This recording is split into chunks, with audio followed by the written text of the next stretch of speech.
Hello बच्चों, उम्मीद है आप बहुत ही अच्छे होंगे और पढ़ाई को ज़बरदस्त तरीके से आगे बढ़ा रहे होंगे। मैं आपको हेल्प करने के लिए ये वन शॉट डिटेल्ड वीडियो की सीरीज आपके सामने लेके आया हूं।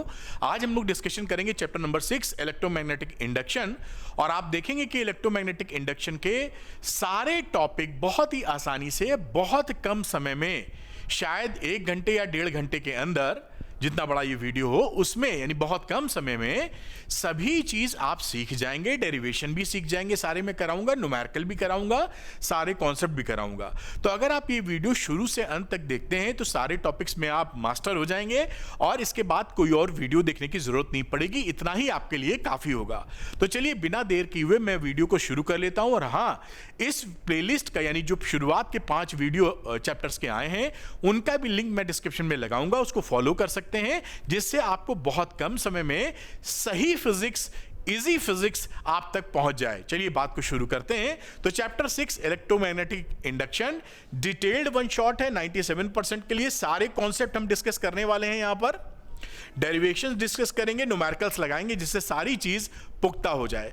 कई बच्चों को ये रहता है कि सर जो आप पढ़ा रहे हैं इसका अगर पीडीएफ भी उनको मिल जाए तो नोट्स बनाने में काफी आसानी होती है। तो आराम से, कुछ नहीं करना है। ये देखिए, मैंने, आप क्या करें, डाउनलोड कर लें अरविंद एकेडमी ऐप। उसमें एक कोर्स दिखेगा, क्लास 12 फिजिक्स फ्री पीडीएफ, ये यहां पर दिख रहा है। इसका मैंने लाखों में प्राइस कर दिया है, जिससे कोई बच्चा गलती से इसको खरीदे ना। इसके अंदर जितने भी पीडीएफ आपको मिलेंगे सब ओपन है। ओपन होने का मतलब आप क्लिक करेंगे तो डाउनलोड हो जाएंगे और जैसा चाहे आप वैसा यूज कर लीजिए अपनी पढ़ाई के लिए। तो यहां पर स्टोर सेक्शन में जाएं और क्लास 12 फिजिक्स फ्री पीडीएफ में जाकर इसके अंदर सारे पीडीएफ आप डाउनलोड कर सकते हैं।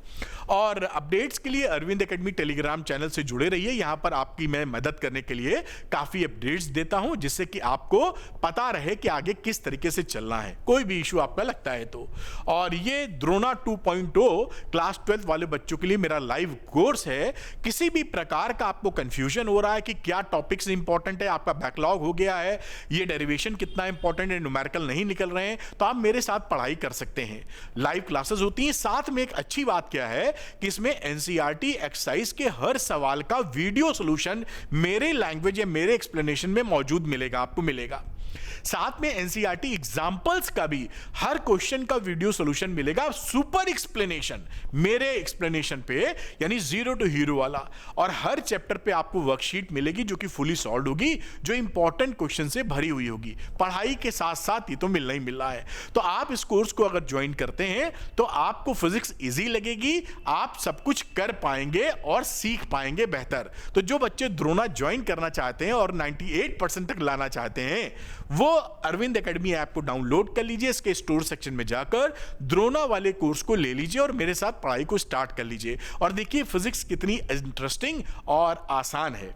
चलिए शुरू कर लेते हैं, जिस वजह से ये वीडियो बन रहा है, यानी कि one shot, detailed one shot electromagnetic induction का। बहुत ही मजेदार टॉपिक है और देखिए कितना अच्छी तरीके से मैं स्टोरी टेलिंग करूंगा, जैसे लगेगा फिजिक्स में सर कहानी सुना रहे हैं और आपको समझ में सब आ जाएगा। मजा ही मजा। आइए शुरू कर लेते हैं। तो इंट्रोडक्टरी कॉन्सेप्ट, यानी कि मुद्दा क्या था। तो मुद्दा ये था, शुरुआती दिनों में बहुत पहले इलेक्ट्रिसिटी और मैग्नेटिज्म को 2 डिफरेंट टॉपिक माना जाता था, इसलिए सोचते थे कि इनके बीच में कोई भी लिंकेज नहीं है। इलेक्ट्रिसिटी अलग चीज है, मैग्नेटिज्म अलग चीज है। लेकिन 1820 के आसपास, 1820-21 के आसपास एस्टर्ड ने एक एक्सपेरिमेंट किया और वहां यह दिखाया कि करंट कैरिंग वायर से वो मैग्नेटिक फील्ड बना दे रहे हैं। यहां पर ये कंपास रखा था, मैग्नेटिक कंपास, इसको करंट फ्लो करने पर इसमें डिफ्लेक्शन मिला, जिससे ये साबित हो गया कि ये जो करंट है यहां पर मैग्नेटिक फील्ड बनाती है। यानी एस्टर ने साबित किया कि आई से बी बन सकता है। अब क्या हुआ कि ये सोचा जाने लगा कि भाई आई से बी बनता है तो बी से आई बन सकता है क्या। तो इसका एक्सपेरिमेंटल वेरिफिकेशन या प्रूफ मिला 1831 में, 1830-31 के अराउंड, जो फेरेडे एंड हेनरी, 2 महान साइंटिस्ट थे, जिन्होंने ये साबित किया कि हां भाई हम बी से भी आई बना सकते हैं। और यही है बी से आई बनने का फिनोमिना या घटना, इलेक्ट्रोमैग्नेटिक इंडक्शन। ये मैंने मेंशन भी कर दिया है। इलेक्ट्रोमैग्नेटिक इंडक्शन क्या है? Inducing electricity by magnetism. I को पैदा करना बी से। तो बी से आई जो पैदा हो रहा है वही इलेक्ट्रोमैग्नेटिक इंडक्शन है। और इलेक्ट्रोमैग्नेटिक इंडक्शन की खूबसूरती क्या है कि इसके होने से इसकी इंपॉर्टेंस एग्जांपल देखिए, हमारे कॉलोनी के अंदर ट्रांसफार्मर्स लगे हैं, अगर ट्रांसफार्मर फूक जाए, दग जाए तो लाइट आना बंद। तो ट्रांसफार्मर इतनी इंपॉर्टेंस रोल प्ले करते हैं और किस फंडे पर काम करते हैं, इलेक्ट्रोमैग्नेटिक इंडक्शन पर। इसके अलावा आप जनरेटर्स देखे होंगे, शादी ब्याह में भी लेके जाता है वो, पीछे नागिन डांस चल रहा होता है आगे, पीछे वो ठेलिया पर गड़गड़ गड़गड़ गड़ डीजल से चलने वाला जनरेटर भी होता है। वो भी किस चीज पर बेस्ड है बेटा, इलेक्ट्रोमैग्नेटिक इंडक्शन पर। यानी आज प्रेजेंट डे इलेक्ट्रोमैग्नेटिक इंडक्शन इतना काम का चीज है, अगर इसके खोज ना हुई होती तो थोड़ी मुश्किल होती। तो आप ये समझ पाए कि कहानी किस तरफ जाने वाली है। अब इलेक्ट्रोमैग्नेटिक इंडक्शन के अंदर हम गोता लगाते हैं, इसको और बेहतरीन तरीके से सीखते हैं कि भाई ये कैसे पैदा होता है, और पैदा होता है तो कितना पैदा होता है। यानी ठीक है, तो यह तो समझ गए कि इलेक्ट्रोमैग्नेटिक इंडक्शन मतलब बी से आई बनाना। अब देखते हैं इसको समझने के लिए कि इलेक्ट्रोमैग्नेटिक इंडक्शन भाई एक्चुअली इसमें क्या क्यों हो रहा है पैदा ये, और साथ में कितना हो रहा है। उसके लिए हमको मैग्नेटिक फ्लक्स सीखना पड़ता है। तो मैग्नेटिक फ्लक्स क्या होता है सॉरी, किसी भी सरफेस से अगर जो मैग्नेटिक फील्ड लाइंस है वो नॉर्मली कितनी पास हो रही हैं, उसी को आप बोलते हो मैग्नेटिक फ्लक्स। यहां देखिए लिखा है शॉर्ट में, total number of magnetic field lines passing the surface या crossing the surface normally, perpendicularly जितनी नंबर ऑफ फील्ड लाइंस जा रही होंगी उसे आप बोलेंगे मैग्नेटिक फ्लक्स। अब ये जो मैग्नेटिक फ्लक्स होता है इसको phi b से दिखाते हैं, या सिंपल phi भी लिख देते हैं, समझ जाते हैं हम लोग कि भाई ये मैग्नेटिक फ्लक्स के कॉन्टेक्स्ट में चर्चा चल रही है।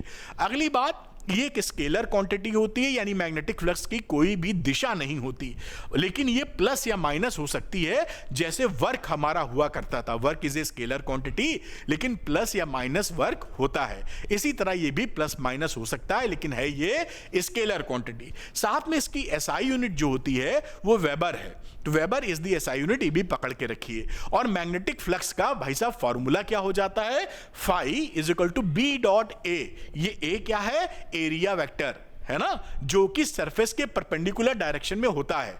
तो बी डॉट ए हो गया बी ए कॉस थीटा, थीटा है एंगल बिटवीन बी एंड ए, यानी magnetic field and area vector के बीच का एंगल। यहां पर मैंने फोटो भी बनाया है, ये मैग्नेटिक फील्ड है, ये एरिया वेक्टर अगर है तो इसके बीच का ये एंगल थीटा हो गया, ये थीटा कहलाएगा। तो ये फॉर्मूला काफी काम का है, फाई या magnetic flux B dot A, ये बी ए कॉस थीटा के आपके बराबर होने वाला है।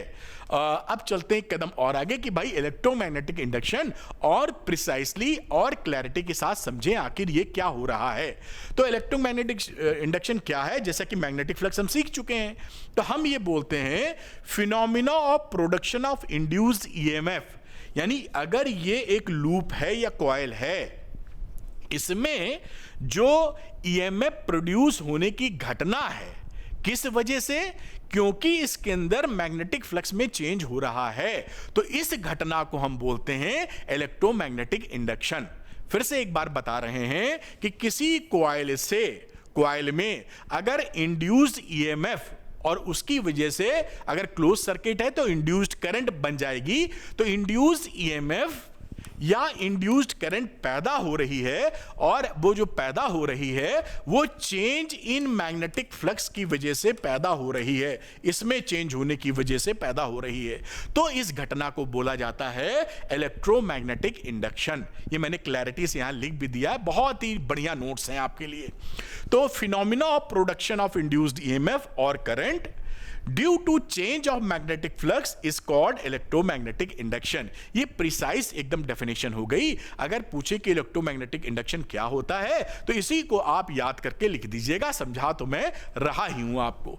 चलिए ये इस बात को कि ये जो इलेक्ट्रोमैग्नेटिक इंडक्शन हो रहा है इसको समझने के लिए 3 एक्सपेरिमेंट हमारे कोर्स में हैं, जो फैराडे और हेनरी ने, जिन्होंने ये लॉ वगैरह इसके बनाए थे, उन्होंने भी एक्सपेरिमेंट परफॉर्म किए थे और उसमें ऑब्जर्व ऑब्जर्वेशन किया, कंक्लूजन निकाला और उसके बाद उस पे लॉज बना दिए। आइए देखते हैं कि ये 3 एक्सपेरिमेंट कौन कौन से हैं। तो पहला एक्सपेरिमेंट आप देख रहे हैं, पहले एक्सपेरिमेंट में उन्होंने क्या किया, जो कॉइल थी इस कॉइल को रेस्ट पर रखा, यानी हिलाया नहीं, और इस मैग्नेट को इसकी तरफ ले जाने लगे या इससे दूर लाने लगे।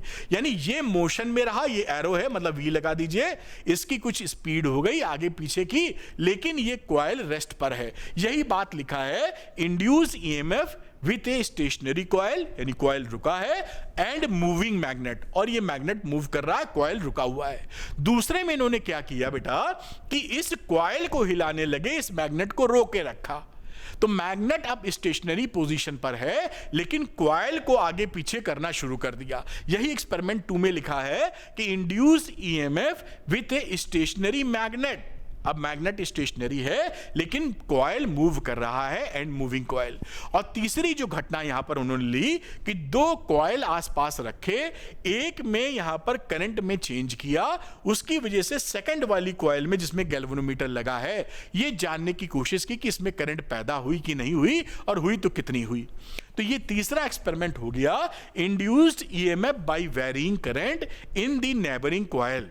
Induced EMF in the neighboring coil due to varying current। ये 3 एक्सपेरिमेंट हैं और तीनों एक्सपेरिमेंट को मैंने बताया क्या है। अब इसमें और डीप डाउन करते हैं, एक एक एक्सपेरिमेंट को समझते हैं कि क्या कांड इसके अंदर किया गया, फिर उससे कंक्लूजन निकालेंगे। आइए पहला एक्सपेरिमेंट देखते हैं, induced EMF with a stationary coil and moving magnet, यानी कॉइल को रोके रखा है लेकिन मैग्नेट को मूव कर रहे हैं। पहली घटना है, ये देखिए कॉइल को रोके v बराबर 0 रखा, यानी वेलोसिटी या स्पीड 0 है, और इसकी वेलोसिटी है v is not equal to 0, मतलब ये आगे बढ़ रहा है।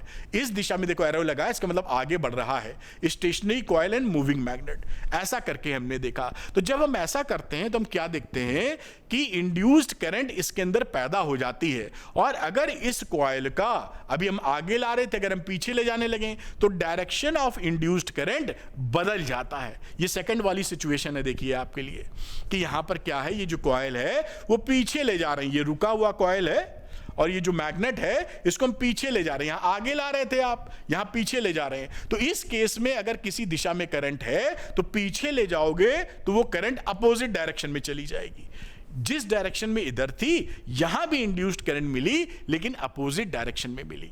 ये बात ध्यान रखने की है, ठीक। अब यहां पर डायरेक्शन चेंज देखिए मैंने लिखा भी, जिससे कि आपको कोई भी गफलत ना हो। Induced I becomes 0 as soon as relative motion stops. अगर इसको आप पीछे ले जाना छोड़ दें या आगे लाना छोड़ दें, यानी रिलेटिव मोशन 0 कर दें, तो आप देखते हैं कि इसके अंदर जो इंड्यूस्ड करंट है वो तुरंत 0 हो जाती है। यानी ये इंड्यूस्ड करंट तभी तक रहती है जब तक रिलेटिव मोशन हो रहा है बार मैग्नेट और स्टेशनरी कॉइल के बीच में, जब तक हिल रहे हैं एक दूसरे के रेस्पेक्ट में, ठीक है। जैसे ही रोकोगे वैसे ही करंट भी स्टॉप हो जाएगी। ये पहला एक्सपेरिमेंट था। आइए देखते हैं दूसरा, फैराडे और हेनरी ने कौन सा एक्सपेरिमेंट किया। दूसरे में क्या किया, induced EMF with stationary magnet, magnet को रोके रहेंगे और कॉइल को हिलाएंगे। तो कॉइल को हिलाने के लिए एक रेल लगा दी, यानी पहिए वाली, इससे आगे पीछे कर लेंगे। तो यहां पर v बराबर मैग्नेट को रोक रखा, ये रेस्ट पर है, और इस वाली कॉइल को पहले हम आगे ला रहे हैं, इस कॉइल को इसकी तरफ ला रहे हैं, ठीक। तो हमने देखा हमको वैसे ही रिजल्ट मिले जैसे पिछले वाले एक्सपेरिमेंट में, एक्सपेरिमेंट नंबर 1 में मिले थे, यानी इंड्यूस्ड करंट पैदा हुई। और अगर आगे की जगह इसको पीछे ले जा रहे थे, ये देखिए पीछे ले जा रहे हैं, यहां पर इसको आगे ले जा रहे हैं, तो पीछे ले जाने में भी इंड्यूस्ड करंट मिली, लेकिन उसका डायरेक्शन ऑफ करंट बदल गया, जैसे कि पिछले एक्सपेरिमेंट में हो रहा था, एक्सपेरिमेंट नंबर 1 में। तो आप देखें कि जब आप हिला रहे हैं तो आगे ले जा रहे हैं तो एक तरफ करंट है इंड्यूस्ड करंट, और पीछे ले जा रहे हैं तो भी इंड्यूस्ड करंट है, लेकिन अपोजिट डायरेक्शन में। और एक चीज यहां पे देखिए कि रिलेटिव मोशन अगर हम फास्ट कर देते हैं तो इंड्यूस्ड करंट की वैल्यू काफी बढ़ जाती है। रिलेटिव मोशन फास्ट का मतलब है कि इस कॉइल को तेजी से पीछे ले जाओ, रफ्तार से। तो अगर आप तेजी से पीछे ले जाएंगे तो इसमें करंट की वैल्यू ज्यादा बन जाएगी। अगर तेजी से आगे लाएंगे, ये आगे ला रहे थे तो तेजी से आगे लेंगे, या इसको तेजी से पीछे ले जाएंगे, तो जितनी तेजी से आप पीछे ले जाएंगे उतनी ही ज्यादा करंट की वैल्यू हो जाएगी। यानी रिलेटिव मोशन इज फास्ट तो इंड्यूस्ड करंट ज्यादा। ये दूसरा एक्सपेरिमेंट था। आइए चलते हैं तीसरे एक्सपेरिमेंट में, जहां दो कॉइल की बात की गई है। एक में टाइम वेरिंग करंट है तो दूसरे में इंड्यूस्ड ईएमएफ पैदा हो जाता है। तो यहां पर मान लीजिए कॉइल लगा रखा है, जैसे ही हम इस सर्किट को क्लोज करते हैं, मान लीजिए 5 एम्पियर तक करंट को फ्लो होना है, तो 0 से 5 एम्पियर जो करंट जाती है वो खट से नहीं जाती। आप ऐसा मान के चलें कि 0 से 0.1 होगी, 0.2 होगी, 0.3 होगी, फिर 0.5, फिर 1, फिर धीरे धीरे बढ़ते हुए 5 पहुंचेगी। हाँ, ये बढ़ने का जो समय है वो काफी कम होता है, लेकिन होता ऐसा ही है। यानी 0 से 5 एम्पियर तक जो करंट गई है वो 0 से 5 एम्पियर तक बढ़कर 5 एम्पियर स्टेडी करंट पहुंची है। तो 0 से 5 तक तो चेंज ही हुआ ना भाई। 0 से 5 एम्पियर तक करंट गई तो इसका क्या मतलब है, 0 से 5 एम्पियर तक करंट बदली है। तो जब इसमें करंट बदलती है तो बदलने की वजह से यहां पर जो बी होता है वो भी बदलता है, क्योंकि वो करंट पे डिपेंड करता है। जितनी ज्यादा करंट उतना बी। तो अगर यहां पर बी चेंज होने लगा, अगर बी चेंज हो रहा है तो इससे जाने वाला जो फ्लक्स है वो भी चेंज हो रहा है। और हम क्या देखते हैं कि इसके अंदर इंड्यूस्ड करंट पैदा हो जाती है। जब इसको ऑन करते हैं तब भी ये होता है, और जब हम इसको ऑफ करते हैं, स्विच को ऑफ करते हैं, ओपन कर देते हैं, तब भी आपको इंड्यूस्ड करंट मिलती है, लेकिन अपोजिट डायरेक्शन में। जब ऑन कर रहे थे तो किसी एक डायरेक्शन में, जब ऑफ किया तो अपोजिट डायरेक्शन में। ये बात देखिए, की क्लोज मोमेंटरी डिफ्लेक्शन इन जी। जैसे की को क्लोज करेंगे तो मोमेंटरी डिफ्लेक्शन। मोमेंटरी क्यों? क्योंकि इसमें करंट का बदलाव 0 से 5 एम्पियर बहुत ही तेजी से पहुंच जाता है। तो एक झटके में पहुंचता है, झटका मतलब बहुत जल्दी से, तो वो उतनी ही देर तक आपको यहां करंट मिलती है जितनी देर तक ये करंट बदल रही है। दूसरी बात, की ओपन करेंगे तो मोमेंटरी डिफ्लेक्शन होगा अपोजिट डायरेक्शन इन गैल्वेनोमीटर। आप समझ पा रहे हैं इससे क्या साबित हो रहा है कि जितनी देर तक करंट बदली है उतनी देर तक इंड्यूस्ड ईएमएफ या इंड्यूस्ड करंट पैदा हुई है, अदरवाइज जीरो है। अब ये जो तीनों एक्सपेरिमेंट किए इन्होंने, उससे फेरेडे एंड हेनरी ने क्या कंक्लूजन निकाला, यानी कि इसका निचोड़ क्या था। एक्सपेरिमेंट तो कर लिया, बड़ी खुशी की बात है।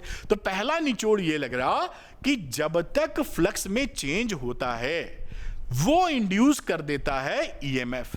ये बात, whenever the magnetic flux linked with a closed circuit changes and induced EMF and hence induced current is set up in the circuit।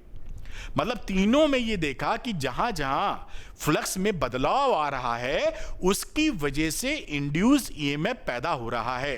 अब अगला कंक्लूजन था कि जो इंड्यूस्ड ईएमएफ पैदा हो रहा है वो किस चीज पे डिपेंड हो तो रहा है, लेकिन उसकी ज्यादा कम जो हो रहा है वो किस चीज पे डिपेंड कर रहा है। तो उसके बारे में इन्होंने बोला कि अगर dφ/dt यानी फ्लक्स का rate of change of flux, flux के चेंज होने का रेट अगर ज्यादा है तो इंड्यूस्ड ईएमएफ ज्यादा है, अगर dφ/dt कम है तो इंड्यूस्ड ईएमएफ कम है। ये सेकंड बात लिखा, the higher the rate of change of magnetic flux linked with the close circuit the greater is the induced EMF और करंट।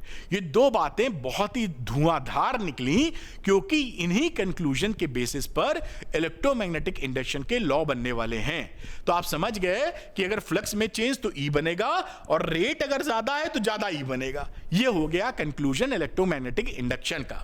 मैं हट नहीं रहा हूं, नोट करने का मौका आपको नहीं दे रहा हूं, क्योंकि इसका पीडीएफ आप डाउनलोड कर सकते हैं। कैसे डाउनलोड करना है ये वीडियो के शुरू में 1 मिनट में बताया है, आप देख लेंगे तो पीडीएफ पूरा मिल जाएगा आपको। चलिए बात को आगे लेके चलते हैं। अब लॉ ऑफ इलेक्ट्रोमैग्नेटिक इंडक्शन, जो लॉ हैं जो इलेक्ट्रोमैग्नेटिक इंडक्शन को गवर्न करते हैं, उसके 2 मेजर लॉज होते हैं। पहला लॉ होता है फेरेडे लॉ। तो फेरेडे लॉ आपको बताता है कि ईएमएफ कितना बन रहा है, कितना उसका मैग्नीट्यूड है ईएमएफ का, ये फेरेडे लॉ बताता है इंड्यूस्ड ईएमएफ का मैग्नीट्यूड। और दूसरा लॉ होता है लेंज लॉ, ये बताता है कि जो इंड्यूस्ड ईएमएफ या इंड्यूस्ड करंट की डायरेक्शन है वो किस दिशा में है। डायरेक्शन ऑफ इंड्यूस्ड करंट ये बताएगा लेंज लॉ। तो ये दोनों लॉ मिलकर कंबाइंड ये पूरे इलेक्ट्रोमैग्नेटिक इंडक्शन के लॉ होते हैं। तो आप समझ गए कि इलेक्ट्रोमैग्नेटिक इंडक्शन के दो लॉ हो गए, फैराडे लॉ, लेंज लॉ। और फैराडे लॉ के भी दो लॉ होते हैं, वो भी हम समझेंगे, तो बात समझ में आई होगी। आगे बढ़ाते हैं, फैराडे लॉ की बात करेंगे। फैराडे मैंने यहां बड़ा अच्छा बना के आपको दिखाने की कोशिश की है जैसे दिमाग में आ जाए। अब ये देखिए, फैराडे लॉ के भी दो लॉ हैं, फर्स्ट लॉ, सेकंड लॉ। पहला लॉ क्या बोलता है? पहला लॉ बोलता है कि इंड्यूस्ड ई कब बनता है। भाई इंड्यूस्ड ईएमएफ कब बनता है इसकी जानकारी देता है पहला लॉ। और दूसरा लॉ बताता है कि ई कितना बनता है ना, कितना सिंपल है। पहला लॉ बता रहा है कि ई बनेगा कब, दूसरा बता रहा है कि ई भैया बनेगा तो कितना बनेगा, इसकी जानकारी। इसमें कहां दिक्कत है? अब इस स्लाइड के ऊपर हम लोग इस पहले लॉ का जिक्र करने वाले हैं कि आखिर ई बनता कब है। तो ई कब बनता है आपके सामने पेश है। आप जान ही रहे थे कि चेंज इन फाई हो, यानी चेंज इन फ्लक्स हो, तो इंड्यूस्ड ईएमएफ बनेगा। और ये तभी तक इंड्यूस्ड ईएमएफ बनेगा जब तक चेंज इन फ्लक्स हो रहा है। जैसे ही चेंज इन फ्लक्स खत्म हो जाएगा वैसे ही ई बनना बंद हो जाएगा। ई क्या है? Induced EMF. और अगर सर्किट क्लोज है तो इंड्यूस्ड ईएमएफ बनने के बाद इंड्यूस्ड करंट फ्लो करना शुरू कर देती है। ये बात पकड़ पाए होंगे, यही बात इसमें लिखी है कि whenever the magnetic flux linked with the circuit, close circuit changes, EMF created, EMF is induced. और अगर सर्किट क्लोज है तो इंड्यूस्ड ईएमएफ, इंड्यूस्ड करंट पैदा हो जाएगी। और ये तब तक रहेगी, इंपॉर्टेंट बात है, last only so long as change in flux is taking place. ये इंड्यूस्ड ईएमएफ या इंड्यूस्ड करंट आपको तभी तक मिलने वाली है जब तक चेंज इन फाई हो रहा है। जैसे ही चेंज इन फाई ठप हो जाएगा रुक जाएगा, वैसे ही आपको ई या आई भी ठप हो जाएगा, रुक जाएगा। बड़ी अच्छी बात है, समझ पाए। अब फैराडे का दूसरा लॉ, ये देखिए हमने फ्लो चार्ट बनाया था। अब हम लोग इस सेकंड लॉ की बात करते हैं कि भैया ईएमएफ कब बनेगा, हम तो सीख गए। अब बताओ कितना बनता है, ये बताओ। ये सेकंड लॉ आपको बताता है। और देखिए क्या कहता है कि इंड्यूस्ड ईएमएफ का मैग्नीट्यूड जो होता है वो rate of change of flux के बराबर होता है। जो rate of change of flux है उसी की वैल्यू इंड्यूस्ड ईएमएफ के बराबर होती है।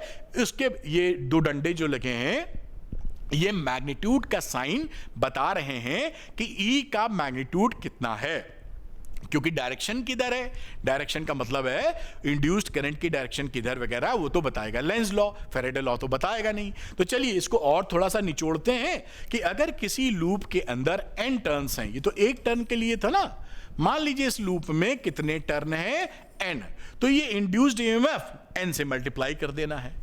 अब यहां पर देखिए एक मैंने मैग्नीट्यूड हटाकर सिंपल ई लिख दिया है, तो आखिर ये माइनस साइन क्या दिखाता है? तो ये माइनस साइन ये दिखाता है, ये लेंज लॉ को बताता है। मतलब ये जो इंड्यूस्ड ईएमएफ या इंड्यूस्ड करंट की जो डायरेक्शन होती है वो हमेशा चेंज ऑफ फ्लक्स का, चेंज ऑफ मैग्नेटिक फ्लक्स का अपोज करती है।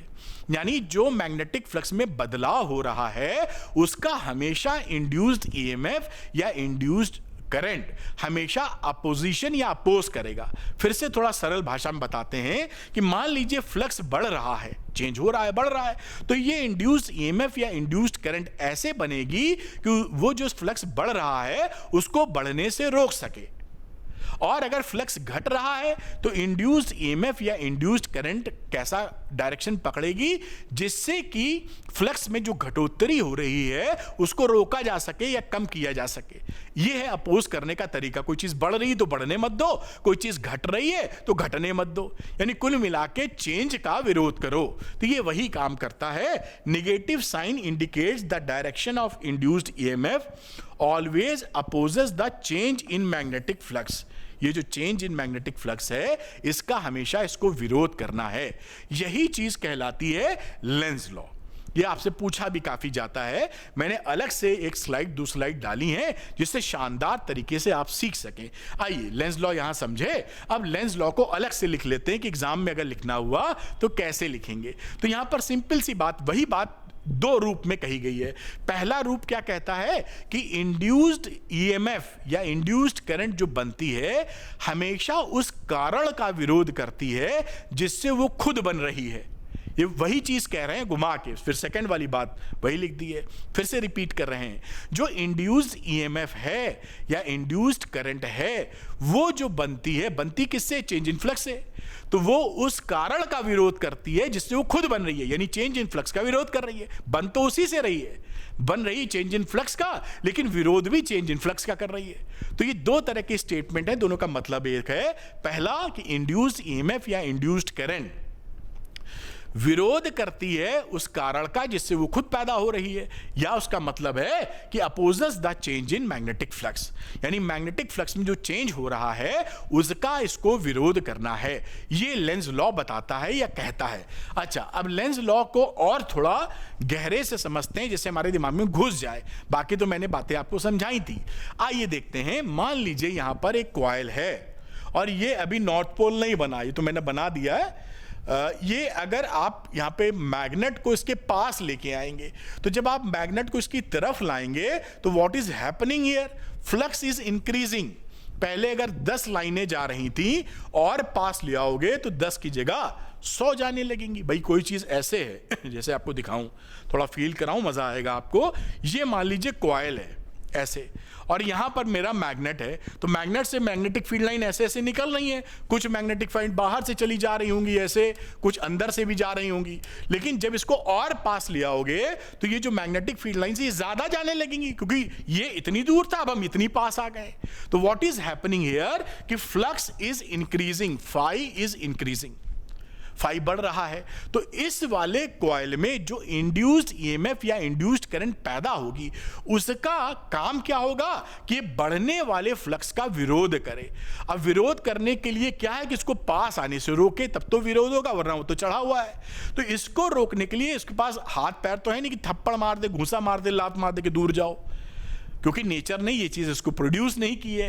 तो ये क्या कर सकता है? इसी की भाषा में इसको जवाब दे देगा, यानी कह देगा ठीक है बच्चू, तुम मेरे पास आ रहे हो, तुम्हें तो नॉर्थ नहीं पसंद है, और ये पता लगा इसने नॉर्थ बना दिया यहाँ, क्योंकि इसको नॉर्थ पसंद नहीं है, तो ये चिपकेगा नहीं इससे, है ना।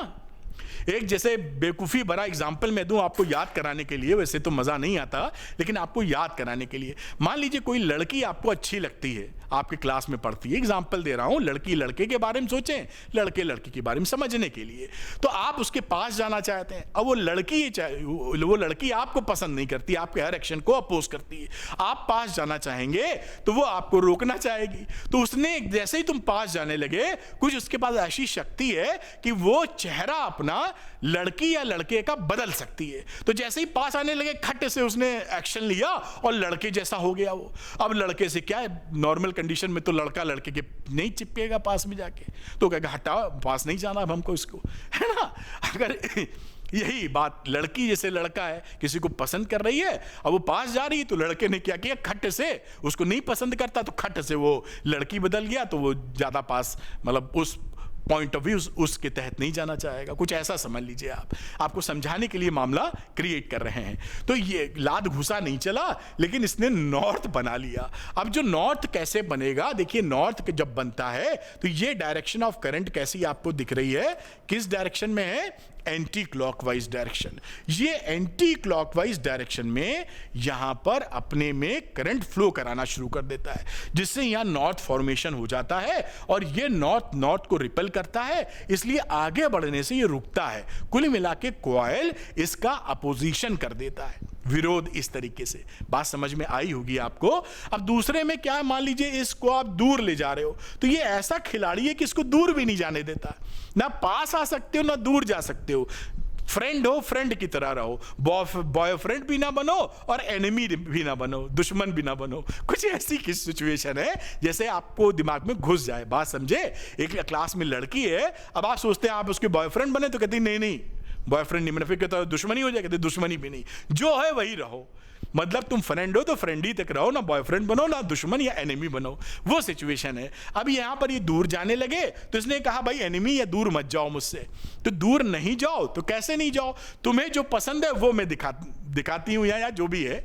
तो इसने खट से क्या किया, साउथ पोल बना लिया, क्योंकि जो फ्लक्स में डिक्रीजमेंट है या फ्लक्स घट रहा है, अगर ये दूर जाएगा तो इससे बाहर जाने वाले फ्लक्स बढ़ जाएंगे। तो इधर फ्लक्स इज डिक्रीजिंग। अगर फ्लक्स डिक्रीज कर रहा है तो इसकी कोशिश होगी कि तुम दूर मत जाओ जिससे फ्लक्स घटे नहीं। ये साउथ बना लेगा ये कॉइल, जिससे ये अट्रैक्शन होगा, तो ये जो जा रहा है दूर वो जाना कम धीरे जाएगा या नहीं जाएगा, या कमी जो फ्लक्स में है उसके जाने की रेट में कमी हो जाएगी। तो ये साउथ पोल बनाएगा। तो साउथ पोल का डायरेक्शन देखते हैं, क्लॉकवाइज होता है करंट का, तो ये क्लॉकवाइज डायरेक्शन इसने क्रिएट कर दी। ये लेंज लॉ को मैंने थोड़ा सा गहराई से एक्सप्लेन किया। और एक बात आपको बता दूं, बड़ी इंपॉर्टेंट है जानना। कई बार आपसे पूछा जाता है कि लेंज लॉ जो है क्या वो कंजर्वेशन ऑफ एनर्जी को फॉलो करता है? इसका आंसर है जी हां, Lenz law conservation of energy को फॉलो करता है। क्योंकि ये जो करंट प्रोड्यूस हो रही है या इंड्यूस हो रही है इसके अंदर, ये कहां से आई? जो मैकेनिकल काम आप कर रहे हैं, इसको पकड़ के आगे ला रहे हैं, कुछ वर्क डन कर रहे हैं आगे लाने में, वही एनर्जी, वही वर्क डन इस इलेक्ट्रिक फॉर्म में सेव हो रहा है या इलेक्ट्रिक करंट के फॉर्म में बदल गया है। तो ये एनर्जी कहां से आई है? जो आपने काम किया है मैग्नेट को आगे लाने में या पीछे ले जाने में, वही एनर्जी, वही वर्क डन आपको इंड्यूस्ड करंट के फॉर्म में दिखाई पड़ रहा है। तो आप ये पूरी बात समझ गए होंगे और ये पॉइंट भी बहुत इंपॉर्टेंट है। तो ये लेंज लॉ पूरा बेहतरीन ढंग से आप सीखिए। अब यहां कुछ न्यूमेरिकल भी कर लेते हैं जिससे बात पकड़ में आती चले। लिखा है एक rectangular loop of area 20 centimetre and 30 centimetre is placed in a magnetic field of 0.3 tesla with this plane. यहां ध्यान रखिएगा कि ये जो एंगल आगे बताने वाला है वो प्लेन से बता रहा है। ये देखिए रेक्टेंगुलर लूप ऑफ इतना area is placed in a magnetic field with its plane normal to the field, यानी उसका प्लेन फील्ड से नॉर्मल है। तो आप हमेशा ध्यान रखना कि प्लेन का जो एंगल होता है मैग्नेटिक फील्ड से, अगर वो थीटा डैश है तो हमारा एरिया वेक्टर का एंगल कितना होगा? वो 90 बनाता है, तो 90 माइनस थीटा डैश आ जाएगा। तो फॉर्मूले में हमें ये थीटा चाहिए होता है एरिया वेक्टर और बी के बीच का, ना कि प्लेन और बी के बीच का। यहां पर गलती बच्चे करते हैं, इसलिए सवाल मैंने पिकअप किया है। बात समझ में आए ना? जो फ्लक्स निकालते हो बी ए कॉस थीटा, उसमें थीटा होता है एरिया वेक्टर और बी के बीच का। चलिए पहली बात को एरिया निकाल लेते हैं पहले। तो एरिया 20 सेंटीमीटर इंटू 30 सेंटीमीटर, तो ये मल्टीप्लाई करोगे 6 इंटू 10 की पावर -2 सेंटीमीटर स्क्वायर हो जाएगा एरिया। पहली बात कर रहे हैं नॉर्मल टू द फील्ड, तो यहां पर थीटा कितना, क्योंकि थीटा डैश दिया है 90, दैट इज थीटा डैश। ये क्या है? Theta dash. तो इस फॉर्मूले में थीटा डैश 90 है, तो 90 माइनस 90 यानी 0 डिग्री। तो फ्लक्स क्या हो गया? बी ए कॉस थीटा, यानी बी की वैल्यू 0.3 दिया हुआ है, एरिया वेक्टर 6 इंटू 10 की पावर -2 निकाला है, और कॉस 0। अब 1 पॉइंट इसको मल्टीप्लाई किया, 1.8 10 की पावर -2 कॉस 0 1 होता है। ये वेबर में आपका आंसर आ गया। अब दूसरी बात करते हैं। दूसरे में लिखा है incline 30 degree to the field. अब फील्ड से 30 डिग्री, यानी ये जो फाई है यहां पर, दिस इज फाई डैश। तो फाई थीटा क्या, दिस इज थीटा डैश, तो थीटा क्या हो जाएगा? 90 माइनस 30। ये ध्यान रखना, नहीं गलती हो जाती है। 60 डिग्री फार्मूला लगा दो। तो फाई, ये फार्मूला बी ए कॉस थीटा, बी 0.6, एरिया हो गया 6 इंटू 10 की पावर -2 कॉस 60 डिग्री। अब इसको कॉस 60 होता 1/2, तो ये 1/2 3 आ जाएगा, 3 इंटू 0.9 इंटू 10 की पावर -2 वेबर आंसर आ गया। अगली तीसरे में है पैरेलल टू द फील्ड। अब पैरेलल टू द फील्ड का मतलब क्या है? ये थीटा डैश है भाई, पैरेलल टू द फील्ड का मतलब है थीटा डैश 0 डिग्री। तो थीटा की वैल्यू 90 माइनस 0 यानी 90 डिग्री आ गई। अब इस फॉर्मूले में लगाओगे तो cos 90 लिखोगे, cos 90 तो 0 होता है, इसलिए इसका आंसर आ जाएगा 0 डिग्री, 0 फ्लक्स। ये एक बहुत ही सरल सवाल है, लेकिन आपके एग्जाम में आता रहता है, इसलिए आपको क्लैरिटी होनी चाहिए। मैं हटता हूं, आप इसको पॉज करके नोट स्क्रीनशॉट ले सकते हैं। इसका पीडीएफ कैसे लेना है मैंने वीडियो के शुरू में बताया है। 1 मिनट वीडियो देखकर आप ये जान जाएंगे फ्री पीडीएफ कैसे लेना है, आप लेके अपनी पढ़ाई के लिए इस्तेमाल कर सकते हैं। आइए एक इंटरेस्टिंग सवाल और करते हैं जो आपके एग्जाम में अक्सर पूछा जाता है। लिखा the magnetic flux through a coil perpendicular to the plane is varying according to the relation phi is equal to this one. ये फ्लक्स है जो टाइम की वैल्यू रखने पर चेंज हो रहा है बार बार, ये इस रिलेशन है। Calculate the induced current through the coil at t is equal to 2 second if the resistance of the coil is 5 ohm. कह रहा है उस क्षण हमको करंट की वैल्यू बताओ जब t बराबर 2 सेकंड पर हमको करंट की वैल्यू बताओ, कॉइल का रेजिस्टेंस 5 ओम का है। तो सवाल देखिए कितना इंटरेस्टिंग और सरल हो जाएगा। हम इंड्यूस्ड ईएमएफ पहले निकालेंगे, ये 2 डंडे लगाने का मतलब है हम केवल मैग्नीट्यूड की बात कर रहे हैं। तो E की वैल्यू हो गई मॉड E कह लीजिए d∅dt, और ये इसका मतलब है इस फाई की वैल्यू यहां रख दो और इसको डिफरेंशिएट कर दो t की रिस्पेक्ट में। हमने डिफरेंशिएट कर दिया, उम्मीद है आप भी आसानी से कर लेते होंगे। ये 15t², ये 8t + 2 आ गया डिफरेंशिएशन करने के बाद। अब एट t = 2 सेकंड पे ईएमएफ कितना है, तो ईएमएफ की वैल्यू निकाल रहे हैं t बराबर 2 सेकंड पर। तो यहाँ t की जगह हमने 2 पुट कर दिया, देखिए t की जगह 2। तो 15 2 का स्क्वायर प्लस 8 × 2 + 2 सॉल्व करोगे 78 वोल्ट निकल आएगा। यानी t बराबर 2 सेकंड पर 78 वोल्ट 78 वोल्ट आया। इसका रेजिस्टेंस कॉइल का दे रखा था 5 ओम। अब करंट निकालनी है, इंड्यूस्ड करंट, तो E/R, E है 78 ये आपको दिख रहा है, और यहां पर R की वैल्यू है 5 ओम। तो 78/5 विच इज 15.6 एम्पियर, और ये आपका आंसर आ गया। देखिए कितने आसानी से कर पाएंगे, प्रैक्टिस जरूर कर लेना। एक बार पॉज करो वीडियो और थोड़ा सा बैक कर लो, केवल क्वेश्चन दिखे, और लगे हाथ लगा के देखो कि पकड़ पा रहे हो कि नहीं पकड़ पा रहे हो। अगर आ जाएगा तो ये खुशी की बात होगी। तो इसको भी मैं हटता हूं, आप इसको नोट कर लीजिए। सॉरी, चलिए आगे चलते हैं और अगले टॉपिक पे आते हैं। अब ये मोशनल ईएमएफ है। आपके सिलेबस में मोशनल ईएमएफ अलग से मेंशन नहीं है, लेकिन ये बिना मेंशन के पूछा जाता है, इसलिए मोशनल ईएमएफ को करना बहुत जरूरी है, वरना बाद में आपको दिक्कत होगी। तो मोशनल ईएमएफ आपके कोर्स में है, एग्जाम में आएगा, सिलेबस में मेंशन ये नहीं रहता। चलिए मोशनल ईएमएफ होता क्या है, यहां पर आपको पहले बात करेंगे, फिर डेरिवेशन वगैरह करेंगे कि EMF induced across the ends of a conductor. ये एक यू रेल थी, इस पे कंडक्टर को इस तरफ ला रहे थे v स्पीड से, तो इसके अक्रॉस, इस पी क्यू के अक्रॉस एक ईएमएफ बन जाता है, इंड्यूस्ड ईएमएफ। और ये जो इंड्यूस्ड ईएमएफ बना है वो due to motion in magnetic field है। या मैग्नेटिक फील्ड किधर है, परपेंडिकुलर इनवर्ड डायरेक्शन में। तो इंड्यूसिंग EMF या induced current due to the motion of the conductor in magnetic field is known as a motional EMF। Motional का मतलब emotional नहीं, इमोशनल, मोशन की वजह से EMF पैदा हो रहा है, क्योंकि मोशन की वजह से इससे लिंक्ड फ्लक्स में चेंज हो रहा है, अभी हम देखेंगे डेरिवेशन के तहत। तो जो मोशनल EMF होता है उसकी वैल्यू होती है BLV। B है यूनिफॉर्म मैग्नेटिक फील्ड जो कि अंदर की तरफ है, L है इस कंडक्टर की लेंथ ये, और V है जिस वेलोसिटी से, जिस स्पीड से आप इसको अंदर की तरफ ला रहे हैं। तो मोशनल ईएमएफ वो ईएमएफ है जो मोशन की वजह से इंड्यूस होता है। अब मोशनल ईएमएफ में कुछ बड़ी इंटरेस्टिंग बातें हैं। देखिए जो बीएलवी हमने निकाला है ना, अभी जो लिखा है, इसके भी प्रूफ 2 प्रकार से किए जाते हैं, दोनों हम देखेंगे बड़े मस्ती में। तो ई की वैल्यू बीएलवी होती है, प्रूफ बाय 2 मेथड्स। 2 मेथड कौन कौन से हैं? पहला बेटा मेथड होता है, देखिए वो होता है proof of E is equal to BLV by Faraday law. Faraday law से हम इसको निकालते हैं। फेरेडे लॉ आपको पता है E is equal to -dφ/dt होता है। दूसरा इसका हम जो प्रूफ करेंगे E is equal to BLV का, ये मैग्नेटिक लॉरेंट्ज फोर्स से करते हैं। Proof of E is equal to BLV by magnetic Lorentz force. Magnetic Lorentz force क्या होता है? वही मैग्नेटिक फोर्स, एक मूविंग चार्ज अगर यूनिफॉर्म मैग्नेटिक फील्ड कह देते हैं, उसमें मूव कर रहा है तो फोर्स एक्सपीरियंस करता है, उसी फोर्स को मैग्नेटिक लॉरेंट्ज फोर्स बोलते हैं। उसकी वैल्यू QVB होती है अगर वो परपेंडिकुलर डायरेक्शन में मूव कर रहा है मैग्नेटिक फील्ड से।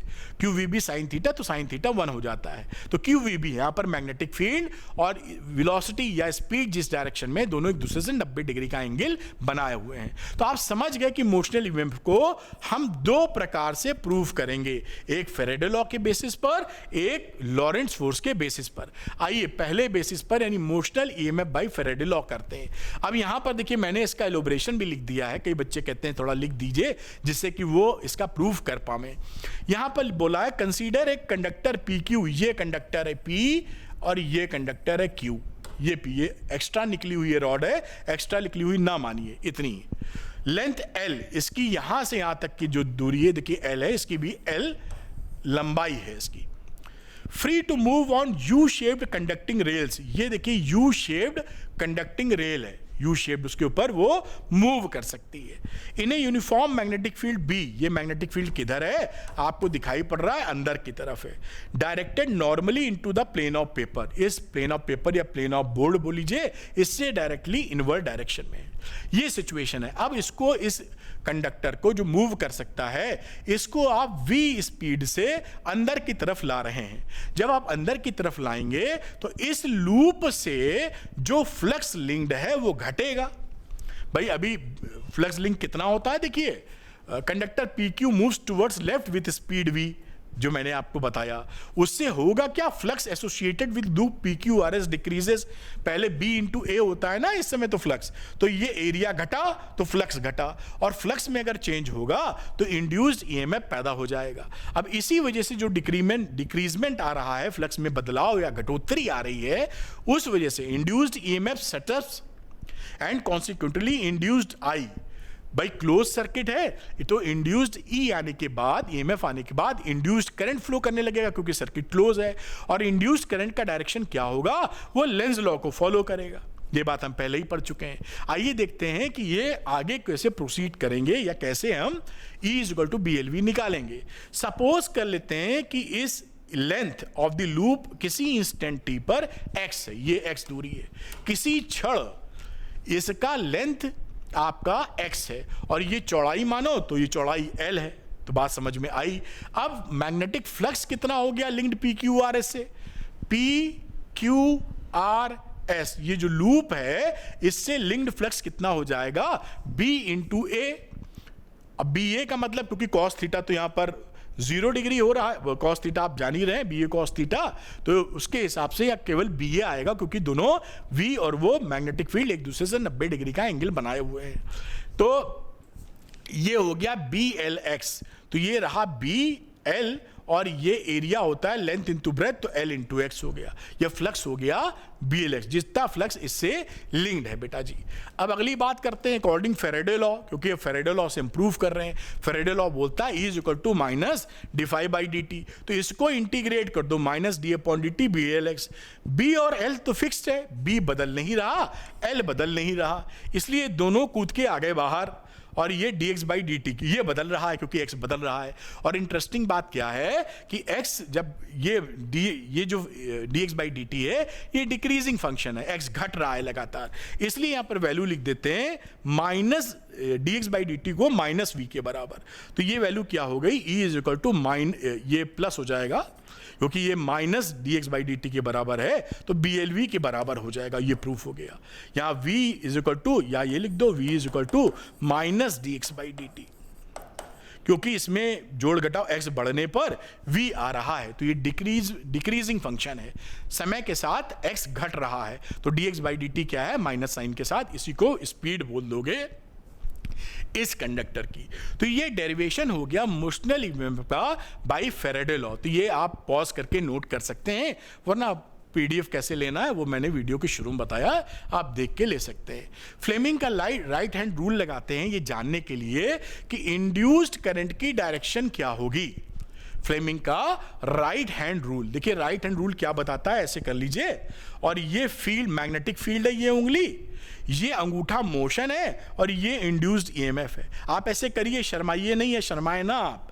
अब यहां पर देखिए N से साउथ, नॉर्थ से साउथ की तरफ मैग्नेटिक फील्ड का डायरेक्शन है और इस रॉड को ऊपर की तरफ ले जा रहे हैं, तो आपने ऐसे उंगली की फील्ड की डायरेक्शन नॉर्थ से साउथ और ऊपर ले जा रहे हो, तो इसको आप अंगूठा मोशन की डायरेक्शन ऊपर है, तो ये उंगली किस तरफ इशारा कर रही, इस दिशा में, तो this is the induced current, आपको दिखाई पड़ रही है, ये इंड्यूस्ड करंट की इस कंडक्टर में डायरेक्शन हो गई। उम्मीद है समझ पाए होंगे। तो फ्लेमिंग का राइट हैंड रूल किस लिए लगाते हैं, इंड्यूस्ड करंट की डायरेक्शन के लिए। अपनी ये जो इंडेक्स फिंगर है वो मैग्नेटिक फील्ड की डायरेक्शन में, मिडिल फिंगर इंड्यूस्ड करंट की डायरेक्शन बताएगी और थंब आपको मोशन की डायरेक्शन में रखना होगा। इसको पकड़ के याद करके रखें। अब चलिए अगली बात करेंगे motional EMF by magnetic Lorentz force. Magnetic Lorentz force में पूरी घटना आप जानते हैं, तो इसको इलोबरेट करने की आवश्यकता नहीं। इलैबोरेट ये करना है कि ये जो रॉड है इसके अंदर देखिए बहुत सारे इलेक्ट्रॉन हैं। हर कंडक्टर में इलेक्ट्रॉन होते हैं, हर चीज में, मेरे अंदर भी इलेक्ट्रॉन है, मेरी स्किन में भी इलेक्ट्रॉन है, आंखों में भी इलेक्ट्रॉन है। खैर, ये जो कंडक्टिंग रॉड है इसमें कई सारे मिलियंस, बिलियंस, ट्रिलियंस इलेक्ट्रॉन भरे हुए हैं। जब आप इस रॉड को घुमाते हैं, आगे बढ़ाते हैं, तो इलेक्ट्रॉन का मूवमेंट हो रहा है। और आप जान रहे हैं कि charge is moving, electron charge है, तो charge is moving in magnetic field, तो it will experience a force, जिसे आप बोलते हैं मैग्नेटिक लॉरेंस फोर्स। तो ये मैग्नेटिक फील्ड क्योंकि अंदर की तरफ है जैसा आप देख पा रहे हैं, और चार्ज का मूवमेंट है, इसलिए मैग्नेटिक लॉरेंस फोर्स लगेगा। तो ये बात यहां पे लिखी है, और वो कितना लगता है, वो उसकी वैल्यू होती है QVB sin थीटा, क्योंकि यहां थीटा 90 डिग्री है मैग्नेटिक फील्ड और चार्ज के डायरेक्शन में, इसलिए साइन थीटा 1 हो जाएगा, QVB वैल्यू हो जाएगी। और QVB का डायरेक्शन अगर निकालना हो फोर्स का, तो उसके लिए आप Fleming left hand rule use करते हैं। फ्लेमिंग लेफ्ट हैंड रूल किस लिए यूज होता है? Moving charge in magnetic field पर फोर्स किधर है। तो देखिए, इलेक्ट्रॉन अगर इधर आ रहा है तो जो रूल लगाते हो उसमें आप करंट की डायरेक्शन इधर पकड़ लो, इलेक्ट्रॉन चलने की विपरीत दिशा में।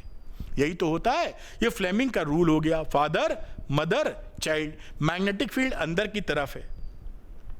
अब इस पे करंट किधर है? करंट का डायरेक्शन उधर है जिधर दिख रहा है। अंगूठा किधर है? फोर्स। देख पा रहे हो ना? फ्लेमिंग का लेफ्ट हैंड रूल, ऐसे ही उंगली बनाओ तो आ जाएगा तुमको।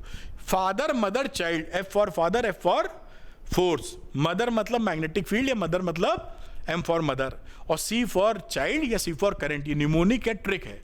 तो फादर, मदर, चाइल्ड आपने सेट किया मैग्नेटिक फील्ड अंदर की तरफ। देखिए, ये करंट की डायरेक्शन और अंगूठा फोर्स, यानी इस पे जो फोर्स लग रहा है मैग्नेटिक फोर्स, उसका डायरेक्शन आपको मैंने ऊपर की तरफ दिखाया और आप समझ भी गए। अगर ये ऊपर की तरफ लगेगा तो इलेक्ट्रॉन खसक कर यहां इकट्ठा होना शुरू हो जाएंगे। क्यों? क्योंकि भैया इलेक्ट्रॉनों पर ऊपर फोर्स लग रहा है। तो यही बात यहां लिखी है कि negative charge accumulates at P, यहां पर इकट्ठा हो जाएंगे क्योंकि यहां से जा रहे हैं, तो यहां इलेक्ट्रॉनिक की डेफिशिएंसी हो जाएगी, तो यहां पॉजिटिव चार्ज इकट्ठा हो जाएंगे। तो निगेटिव होंगे P पर और पॉजिटिव होंगे Q पर। बात समझ में आ गई? क्योंकि माइनस यहां से खिसकने लगा तो प्लस ही प्लस बचेगा। ठीक, अब देखिए, इस प्लस के इकट्ठा होने की वजह से और माइनस के इकट्ठा होने की वजह से इस कंडक्टर के अंदर एक इलेक्ट्रिक फील्ड डेवलप हो जाएगा। और इलेक्ट्रिक फील्ड का डायरेक्शन क्या होता है? प्लस से माइनस। तो इलेक्ट्रिक फील्ड, मैं इसको ध्यान में रख के बना रहा हूं, ये डायरेक्शन आपका इलेक्ट्रिक फील्ड का डेवलप हुआ। इसकी वजह से ये प्लस प्लस प्लस, ये माइनस माइनस, प्लस से माइनस इलेक्ट्रिक फील्ड का डायरेक्शन होता है। ये डेवलप हो गया। अब आप ये भी जानते हैं कि इलेक्ट्रिक फील्ड में अगर कोई चार्ज है तो उस पर फोर्स लगता है, और अगर इलेक्ट्रॉन है तो इलेक्ट्रॉन पे जो फोर्स, चार्ज पर Fe = QE फोर्स लगेगा। और वो फोर्स किधर लगेगा? इलेक्ट्रॉन पे फोर्स उल्टी डायरेक्शन ऑफ इलेक्ट्रिक फील्ड लगता है, ये इलेक्ट्रिक फोर्स का डायरेक्शन हो जाएगा। अगर पॉजिटिव चार्ज होता इलेक्ट्रिक फील्ड में तो उसी डायरेक्शन में फोर्स लगता। अगर निगेटिव चार्ज है इन इलेक्ट्रिक फील्ड तो इलेक्ट्रिक फील्ड की विपरीत दिशा में फोर्स लगेगा। तो इलेक्ट्रिक फील्ड इधर है तो निगेटिव पर फोर्स Fe इधर लगेगा। तो ये अब इस समय दो फोर्स एक्सपीरियंस कर रहा है, एक तो ऊपर की तरफ मैग्नेटिक लॉरेंस फोर्स, एक नीचे की तरफ ड्यू टू इलेक्ट्रिक फील्ड। और जब इक्विलिब्रियम सिचुएशन एस्टैब्लिश्ड होती है, बैलेंस कंडीशन, तो ये दोनों फोर्सेस इक्वल हो जाते हैं, यानी उस समय इलेक्ट्रॉन इधर भागना बंद कर देंगे। जो देख रहे हैं इधर भागना बंद कर देंगे क्योंकि दोनों फोर्सेस बराबर हो गए। उस फोर्सेस बराबर होने की दशा क्या हो गई? Fm बराबर Fe, मैग्नेटिक लॉरेंस फोर्स बराबर जो आपका इलेक्ट्रिक फील्ड की वजह से फोर्स बन रहा है। Fm की वैल्यू QVB वहां दिखाया और Fe की वैल्यू QE। ये Q और Q गया कट, तो VB बराबर E आ गया। V है स्पीड, B है मैग्नेटिक फील्ड, E है इलेक्ट्रिक फील्ड। अब आप देखिए, the potential difference between Q and B, इस पॉइंट Q और इस पॉइंट P के बीच में पोटेंशियल डिफरेंस क्रिएट हो जाएगा क्योंकि वहां पे चार्ज इकट्ठा है। वो कितना होगा? V = E × L। जैसा हम जानते थे कि जो पोटेंशियल डिफरेंस होता है वो E × L के बराबर होता है, तो E × L से मल्टीप्लाई कर दिया जाए। E की वैल्यू यहां से निकाले हो VB, तो ये E की जगह VB पुट कर दिया, तो VBL। और ये V क्या है? वही तो हमारा EMF है, तो EMF हो गया आपका VBL। और यही प्रूफ करना था। ध्यान रखिएगा क्यों यहाँ पर पॉजिटिव टर्मिनल बना हुआ है, क्योंकि पॉजिटिव का जमा बड़ा है और ये निगेटिव है। और आप जान ही रहे हैं कि ये एक सेल टाइप का बन गया, पॉजिटिव से करंट इस डायरेक्शन में आएगी और निगेटिव की तरफ ऐसे पहुंचेगी। तो this is the direction of current. तो डायरेक्शन ऑफ आई लिख देंगे तो किधर से किधर चल रही है, Q R S P Q. अंदर जो है करंट का डायरेक्शन ऐसे है, पी से क्यू और बाहर ऐसे है। ये आपकी कहानी सेट हो गई। यानी ई जो निकाले हुए हो ये मैग्नेटिक लॉरेंट्ज फोर्स से कैसे निकाला जाता है ये भी सिखा दिया आपको बड़ी ही सरल भाषा में। तो इसको भी आप नोट कर सकते हैं। एक और बढ़िया चीज इसमें पूछी जाती है, अक्सर पूछी जाती है, उसको भी हम लोग करेंगे कि अगर एक रॉड आप ले लें और इसको यहां पर पाइवट कर दें।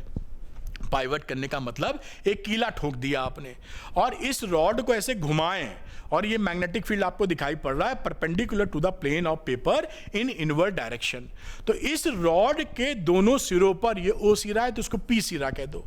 ओपी के बीच में एक इंड्यूस्ड ईएमएफ पैदा हो जाता है और उसकी वैल्यू होती है half B magnetic field, L मतलब इसका रॉड का लेंथ जो कि रेडियस है सर्किल का, और एल स्क्वायर इंटू ओमेगा। इस पे इसका डेरिवेशन या इस पे फॉर्मूले पे बेस सवाल काफी पूछे जाते हैं। तो ये भी आप समझ गए कि रॉड को अगर आप सेंटर पे पाइवट करके घुमाना शुरू करोगे तो पी और ओ के बीच में एक पोटेंशियल डिफरेंस या ईएमएफ इंड्यूस होगा जिसकी value half B L square into omega होगी। ओमेगा क्या होता है, एंगुलर स्पीड। ठीक, तो ये यहां पर बातें लिखी। अब इसका डेरिवेशन भी हम करके दिखाएंगे जिससे आप पूरी बात अच्छे से पकड़ सको। और इसका डेरिवेशन जो हम करेंगे वो थोड़ा इंटीग्रेशन का टच देंगे, इंटीग्रेशन से करेंगे जिससे इस तरह के सवाल कोई भी आपके पास आए तो आप उसके लिए भी मेंटली और आपकी प्रैक्टिस हो जाए, आप उस लॉजिक को लगा पाए। आइए हम देखते हैं। देखिए यहां पर हम इस रॉड पे E इज इक्वल टू जो BLV है इसको प्रूफ करना चाहते हैं कि भाई इसके लिए कितना इंड्यूस्ड ईएमएफ इनके अक्रॉस बनेगा। ये फॉर्मूला हम जानते हैं कि मोशन की वजह से जो इंड्यूस्ड ईएमएफ बनता है वो BLV होता है। अब इसके लिए BLV तो डायरेक्ट लगा नहीं पाओगे, ये V क्या होती है, लीनियर वेलोसिटी। अब यहां पे जो पॉइंट्स हैं, यहां पर मैंने ऑलरेडी लिखा है तो लिख नहीं रहा हूं, ये पॉइंट का V अलग है, ये पॉइंट का V अलग है, इस पॉइंट का V अलग है, क्योंकि ये जो सर्किल में जब घूमते हो तो V is equal to R omega होता है। आपको पता है ये रिलेशनशिप। तो यहां पर सबका ओमेगा तो सेम है, रोटेशनल एंगुलर स्पीड, लेकिन क्योंकि रेडियस सबकी अलग है इसलिए V डिफरेंट होगा। इसलिए फॉर्मूला डायरेक्ट यहां लग नहीं पाएगा। V किसका लेना है, इस रॉड का V कैसे लें, क्योंकि इसमें बहुत सारे पार्टिकल हैं, बहुत सारे पॉइंट हैं। तो यहां पर हम इंटीग्रेशन का इस्तेमाल करेंगे और क्या करेंगे कि हम यहां पर किसी x दूरी पर एक dx छोटा सा एलिमेंट ले लेंगे। इस पॉइंट को हम P बोल रहे हैं, इसके ऊपर छिप गया है थोड़ा ये पॉइंट हमारा क्या है, P देखिए लिखा हुआ है, P पॉइंट। अब यहां पर small EMF across dx element, ये dx एलिमेंट ले लेते हैं जो बहुत ही छोटा है। तो हम यहां मान सकते हैं कि इसकी जो लीनियर वेलोसिटी है उसको vp कह दो, वो नहीं बदलेगी क्योंकि dx बहुत छोटा है। तो स्मॉल ईएमएफ कितना हुआ, इस फॉर्मूले का इस्तेमाल b l की जगह dx और v की जगह vp, क्योंकि dx एलिमेंटल एलिमेंट है इसलिए यहां पर v सेम रहेगा तो vp मान लिया हमने। अब we know that the relationship V is equal to R omega. तो VP के लिए क्या हो गया, x इंटू ओमेगा, क्योंकि इसके लिए ये रेडियस x इस समय रखी हुई है, इसकी वैल्यू यहां सब्स्टिट्यूट कर दो तो ये DE is equal to B dx और VP की जगह x ओमेगा ये वैल्यू रख दी।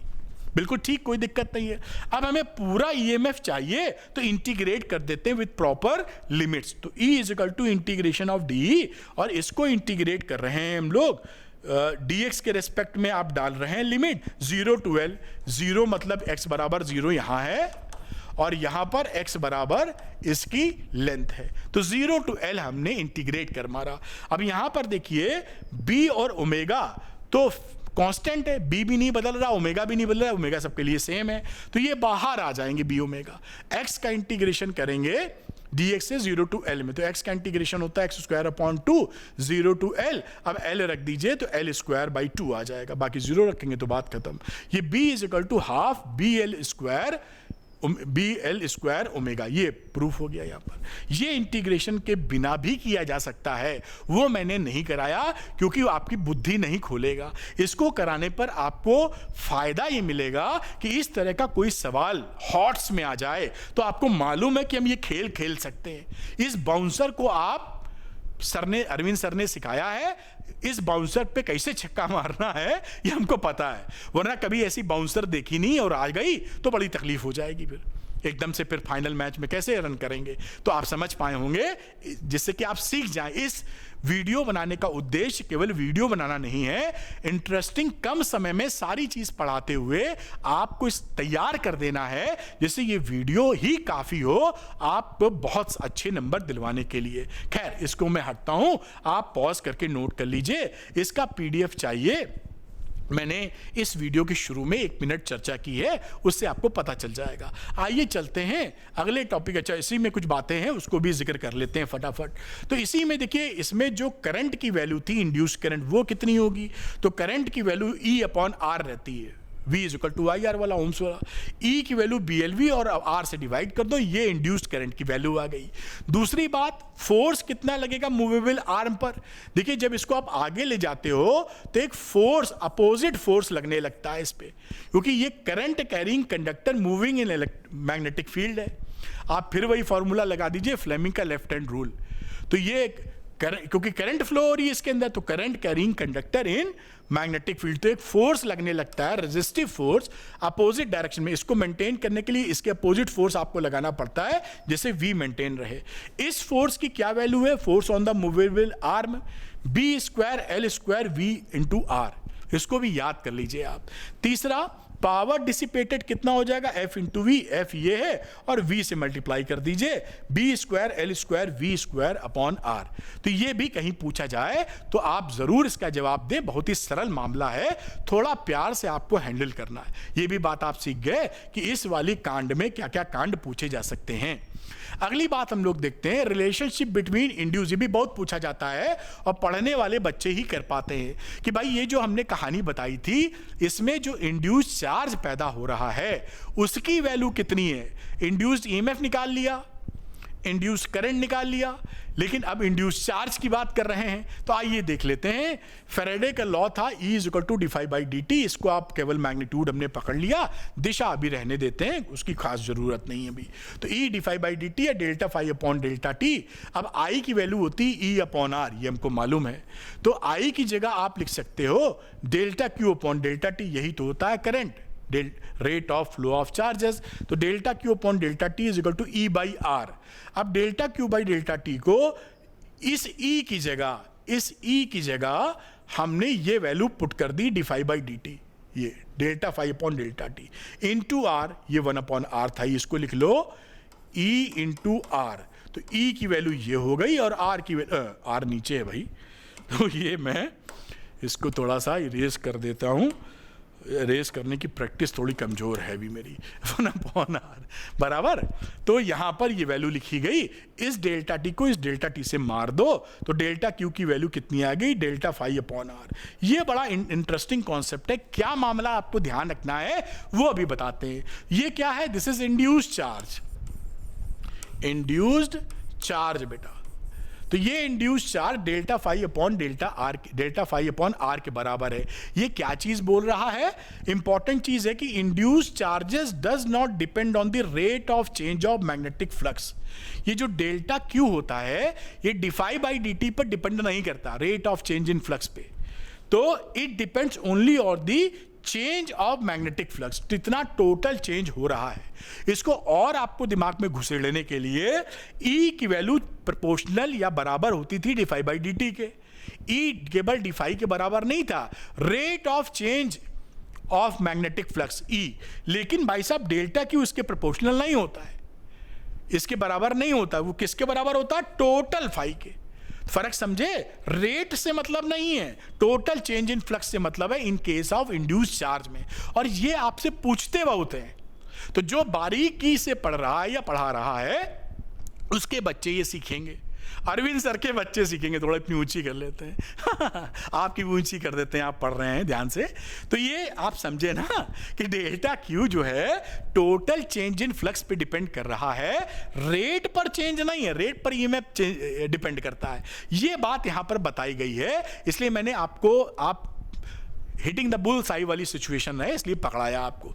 चलिए एक कदम आगे चलते हैं, न्यूमेरिकल लेते हैं। यहां लिखा है an aircraft with a wing span of 40 metre flies, ये विंग स्पैन कितने हैं 40 मीटर। ये जो एल है बेसिकली ये यहां से लेकर यहां तक की wing span with A speed of 1080 kilometre per hour in the eastern direction of at a constant altitude in the northern hemisphere where the vertical component of the earth's magnetic field is this one, ये vertical component है, इसकी value भी हमको दी है। find the EMF that develops between the tips of the wings, इन दोनों के बीच में कितना EMF बनेगा। तो EMF होता है BLV, बस वही लगाना है। आइए देखते हैं, E is equal to BLV और B तो यहां पर V है। जो B का डायरेक्शन है वो V से 90 डिग्री होना चाहिए, ये इसमें ध्यान रखना होगा अपने कोर्स के हिसाब से। अब L दिया है 40 मीटर, BV दिया है 1.75 इंटू 10⁻⁵ टेस्ला। V को मीटर पर सेकंड में चेंज कर लीजिए, 1080 किलोमीटर आवर को मीटर पर सेकंड में चेंज करेंगे तो 5/18 से मल्टीप्लाई कर देंगे। क्लास 9th या 10th से सीखते आ रहे हैं। मल्टीप्लाई किया तो 300 मीटर पर सेकंड आ गया। अब यहां पर फॉर्मूला लगा दीजिए BV LV, तो ये B की वैल्यू हो गई 1.75 इंटू 10⁻⁵, L हो गया 40 मीटर और V का वैल्यू हो गया, कहाँ गया V, ये 300 मीटर पर सेकंड। अब इसको मल्टीप्लाई कर देंगे तो 0.21 वोल्ट इसकी विंग्स के बीच में आपका EMF या पोटेंशियल डिफरेंस पैदा हो गया यहाँ P और Q के बीच में। उम्मीद है आप समझ पाए होंगे। हटता हूं एक सेकंड के लिए, पॉज करके नोट डाउन कर सकते हैं आप। चलिए एक कदम आगे बढ़ाते हैं। अब अगला बड़े मजेदार इंपॉर्टेंट टॉपिक आता है जिसे बोलते हैं सेल्फ इंडक्शन। सेल्फ इंडक्शन क्या होता है और इसमें जो डेरिवेशन है सब कुछ बेहतरीन ढंग से हम सीखने वाले हैं। पूरा वीडियो निपटाइए जिससे कि कोई भी चीज आपकी छूटे नहीं। आइए यहां पे लिखा the phenomena of production of induced EMF. Induced EMF होने की जो घटना है in A coil when a changing current passes through it is called self induction। यहां पर कहानी क्या है, अभी तक मैं फोटो भी अभी बनाऊंगा, बना ही देता हूं कि अभी तक हमने क्या बना था कि किसी कॉइल में चेंज इन मैग्नेटिक फ्लक्स अगर हो रहा है तो इंड्यूस्ड ईएमएफ पैदा होता है। यहां पर क्या होता है कि ये कॉइल में खुद की करंट ही बदल जाती है जिसकी वजह से खुद ही अपने अंदर इंड्यूस ईएमएफ पैदा कर देता है। इसीलिए इसका नाम रखा है सेल्फ इंडक्शन। सेल्फ मतलब स्वयं ही, खुद ही करंट बदला, खुद ही इंडक्शन पैदा कर दिया। कैसे होता है आइए देखते हैं। एक मैंने स्ट्रक्चर या सर्किट आपके सामने बनाया है। यहाँ सेल लगी है, ये की लगी हुई है। अब इस की और यहाँ पर ये कॉइल लगा हुआ है, समझ में आ रहा है आपको। जैसे ही इस सर्किट को हम क्लोज करते हैं यानी स्विच ऑन करते हैं, स्विच ऑन करते ही क्या होगा, करंट यहाँ फ्लो होने लगेगी। अब आपको मैंने सिखाया है कि अगर करंट 5 एम्पीयर तक स्टडी करंट चाहिए तो 0 से 5 जाने में कुछ फाइनाइट टाइम लेती है। 0 से 0.1, 0.2, 1, 2, 3, 4, 5 ऐसे पहुंचती है। यानी 0 से 5 जो ये पहुंच रही है करंट, वो यहां पर बदल रही है। इस दौरान बदलती बहुत कम समय के लिए, 5 एम्पीयर, फिर स्टडी हो जाएगी। स्टडी मतलब ना बदलने वाली करंट, लेकिन कुछ क्षण के लिए तो बदली। तो जिस समय ये बदली करंट, ये बैटरी करंट बदली, तो अगर करंट बदली तो इससे लिंक्ड मैग्नेटिक फील्ड बदला, क्योंकि मैग्नेटिक फील्ड तो करंट से पैदा होता है। मैग्नेटिक फील्ड बदल रहा है यानी इससे एसोसिएटेड फ्लक्स बदल रहा है। B क्या होता है, dφ/dt, मतलब B, E क्या होता है, dφ/dt। B बदल रहा, फाई क्या होता है, B/A। तो अगर B बदल रहा है तो फाई बदल रहा है। इसका मतलब है यहां पर फ्लक्स में हो रहा है चेंज, इस वजह से इंड्यूस्ड करंट पैदा हो जाएगी। और इंड्यूस्ड करंट का डायरेक्शन कैसा होता है, लेंज लॉ के हिसाब से जिस डायरेक्शन में चेंज है उसको रोकना, यानी ये ओरिजिनल करंट के अगेंस्ट अपोजिट डायरेक्शन में इंड्यूस्ड करंट पैदा हो जाता है। तो ये सारा कांड ये खुद ही करे ले रहे हैं महाराज, इसीलिए इनका नाम है सेल्फ इंडक्शन। अभी समझेंगे, या सेल्फ इंडक्शन की बात कर रहे हैं। सेल्फ मतलब स्वयं खुद में ही इंडक्शन किए ले रहे हैं। अकेले कॉइल हैं लेकिन अपने में ही सब खुद ही करे ले रहे हैं। समझ में आई होगी बात। यही घटना तब हो जाएगी जब आप सर्किट को ओपन करेंगे, यानी सर्किट को कई बच्चे भूल जाते हैं ऑफ कर रहे हैं, स्विच को ऑफ कर रहे हैं। जब स्विच ऑफ करेंगे तो करंट की वैल्यू 5 एम्पियर से एग्जाम्पल के लिए 0 एम्पियर होगी, घटेगी, लेकिन बदलेगी तो तब भी। अब जब बदलेगी तो यहां पर फ्लक्स कम हो रहा होगा, तो ये करंट, इंड्यूस करंट क्या कोशिश करेगी कि कम होते फ्लक्स को ना कम होने दे, तो उसी डायरेक्शन में इंड्यूस्ड करंट पैदा कर देगी। तो यहां देखिए डायरेक्शन उल्टा है, इधर अपोजिशन में इसके, और ये इसकी मदद कर रहा है सेम डायरेक्शन में। तो ये सर्किट ओपन करते वक्त, वो क्लोज करते वक्त, तो आप समझ गए होंगे सेल्फ इंडक्शन की घटना क्या होती है। आगे चलिए पढ़ते हैं। अभी जो सेल्फ इंडक्शन है इसको हम 2 तरीके से डिफाइन करते हैं, वो लॉजिक समझ ले पहले आप। 2 methods of definition of L. L क्या होता है? Self inductance. अभी आपको समझाते हैं। एक मेथड होता है जब हम बोलते हैं कि कॉइल में जो फ्लक्स है वो जितनी करंट ज्यादा करोगे उतना फ्लक्स पैदा होगा। इसमें तो कोई दो राय है नहीं, क्योंकि भैया मैग्नेटिक फील्ड बढ़ जाता है करंट से तो फ्लक्स भी बढ़ जाएगा। तो phi is proportional to I, तो phi is equal to L I. तो एल की वैल्यू कितनी हो गई? Phi upon I. ऐसे एल को डिफाइन कर सकते हो। दूसरा फेरेडे लॉ के कॉन्सेप्ट पे डिफाइन कर सकते हो। E is equal to minus, ये फॉर्मूला होता था minus D phi by D T. इस फाई को यहां से पकड़कर इंटीग्रेट डिफरेंशिएट कर दीजिए तो minus L D I by D T हो जाएगा। तो ये एल की अगर न्यूमेरिक वैल्यू लिखें एल की तो ई upon D L by D I by D T हो गया। ये जो यहां पर एल आ रहा है, यहां पर एल आ रहा है, इसी को बोलते हैं कोफिशिएंट ऑफ सेल्फ इंडक्शन या सेल्फ इंडक्टेंस या केवल इंडक्टेंस एल। तो ये 3 नाम मैंने लिखे हैं क्योंकि लंबा ना लिखना पड़े, इसलिए कई बार इंडक्टेंस अगर बोलोगे तो उसका मतलब सेल्फ इंडक्टेंस से ही है। तो ये एल क्या है? कोफिशिएंट ऑफ सेल्फ इंडक्शन या सेल्फ इंडक्टेंस या केवल इंडक्टेंस एल। और इसकी जो यूनिट होती है एसआई यूनिट, वो हेनरी होती है। इसको भी दिमाग में पकड़ के चलना बहुत आवश्यक है। चलिए अब ये दो मेथड है एल को डिफाइन करने के लिए, तो आइए एल को डिफाइन भी कर लेते हैं दोनों मेथड से। तो पहला मेथड क्या बोल रहा था? L is equal to phi I. अगर मैं आई को यूनिटी कर दूं तो एल बराबर फाई है, यही काम किया गया है। आई को यूनिटी कर दिया तो एल फाई बराबर एल। यानी आप क्या कह सकते हैं कि self inductance of a coil is numerically, L जो है न्यूमेरिकली इक्वल है फ्लक्स के, equal to the magnetic flux linked with the coil when a unit current is passed. ये when unit current is passed, self inductance is equal to the flux in the coil. Simple that. बिल्कुल बात logic समझ में आएगा तो बात समझ में आएगी। नंबर 2, दूसरा तरीका एल को डिफाइन करने का, E is equal to minus D phi by D T से minus L D by D T निकाले थे। इसको और इसको देखिए, अगर मैं D I by D T को 1 कर दूं तो E बराबर माइनस एल हो जाएगा। ये E बराबर माइनस एल। अब आप यहां कह सकते हैं न्यूमेरिकली E और L बराबर हैं, यानी किसी सर्किट में अगर rate of change of current को हम यूनिटी कर दें तो जितना इंड्यूस्ड ईएमएफ बनेगा वही L की वैल्यू होगी। यही लिखा है, कितना सरल है। Thus the self inductance of a coil may be defined as the induced EMF set up in the coil due to a unit rate of change of current through it. एकदम एक एक बात आप समझते जा रहे हैं, कहीं दिक्कत आपको नहीं हो सकती।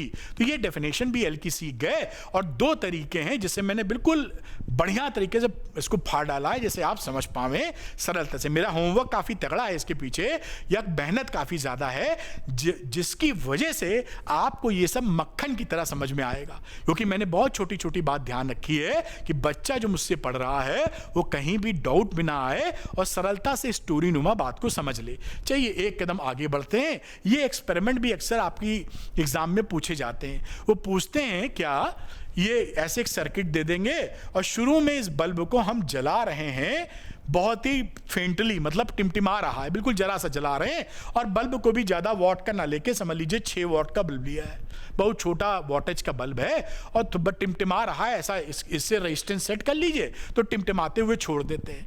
उसके बाद क्या करते हैं, इस सर्किट को ओपन कर देते हैं, ओपन कर देते हैं, ऑफ कर देते हैं सर्किट।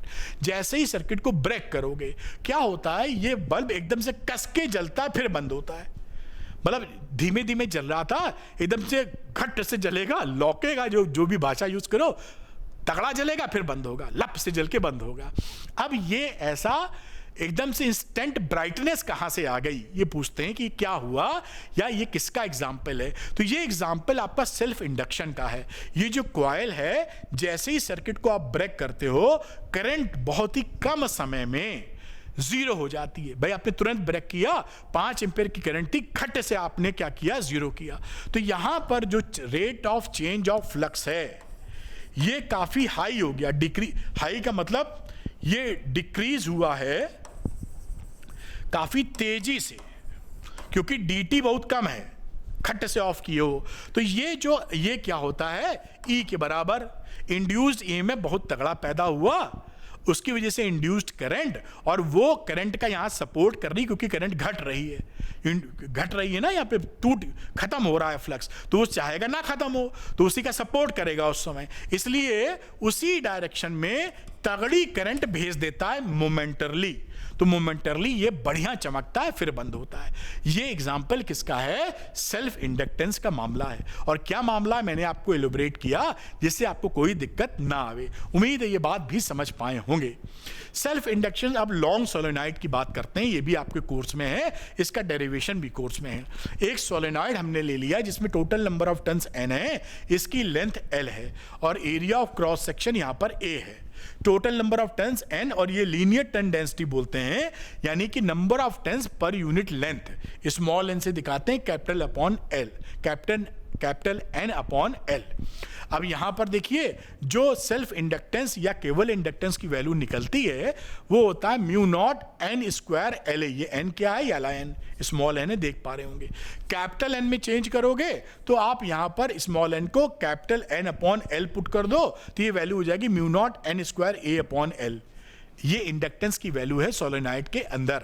और अगर इस सोलेनॉइड के अंदर मान लीजिए कोई चीज भर दी है, सॉफ्ट आयरन भर दी है सपोज करिए, तो यहां पर म्यू नॉट के साथ साथ एक म्यू नॉर वाला टर्म, म्यू आर वाला टर्म और इंट्रोड्यूस कर दीजिएगा। तो mu naught into mu R n square A upon L, ये सेल्फ इंडक्टेंस का फॉर्मूला है।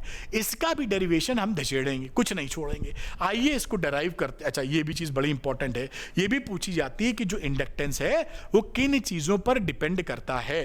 तो इस फॉर्मूले को देखें, n स्क्वायर पे डिपेंड कर रहा है, यानी जितने नंबर ऑफ टर्न्स होंगे उतना इंडक्टेंस बढ़ जाएगा। साथ में देखिए क्रॉस सेक्शन एरिया पे डिपेंड कर रहा है, और L पर म्यू पर डिपेंड कर रहा है। म्यू का मतलब म्यू अगर अंदर कुछ भर दिए हो तो वो आप उसी हिसाब से इंडक्टेंस बढ़ जाएगा। सॉफ्ट आयरन डाल देंगे तो इंडक्टेंस बढ़ जाएगा। तो ये बात भी पकड़ के रखिए, इंपॉर्टेंट है, मैंने एक जगह समेट दी है, तो ये आप स्क्रीनशॉट ले सकते हैं। चलिए इसका डेरिवेशन कर लेते हैं कि ये फॉर्मूला आया कहाँ से।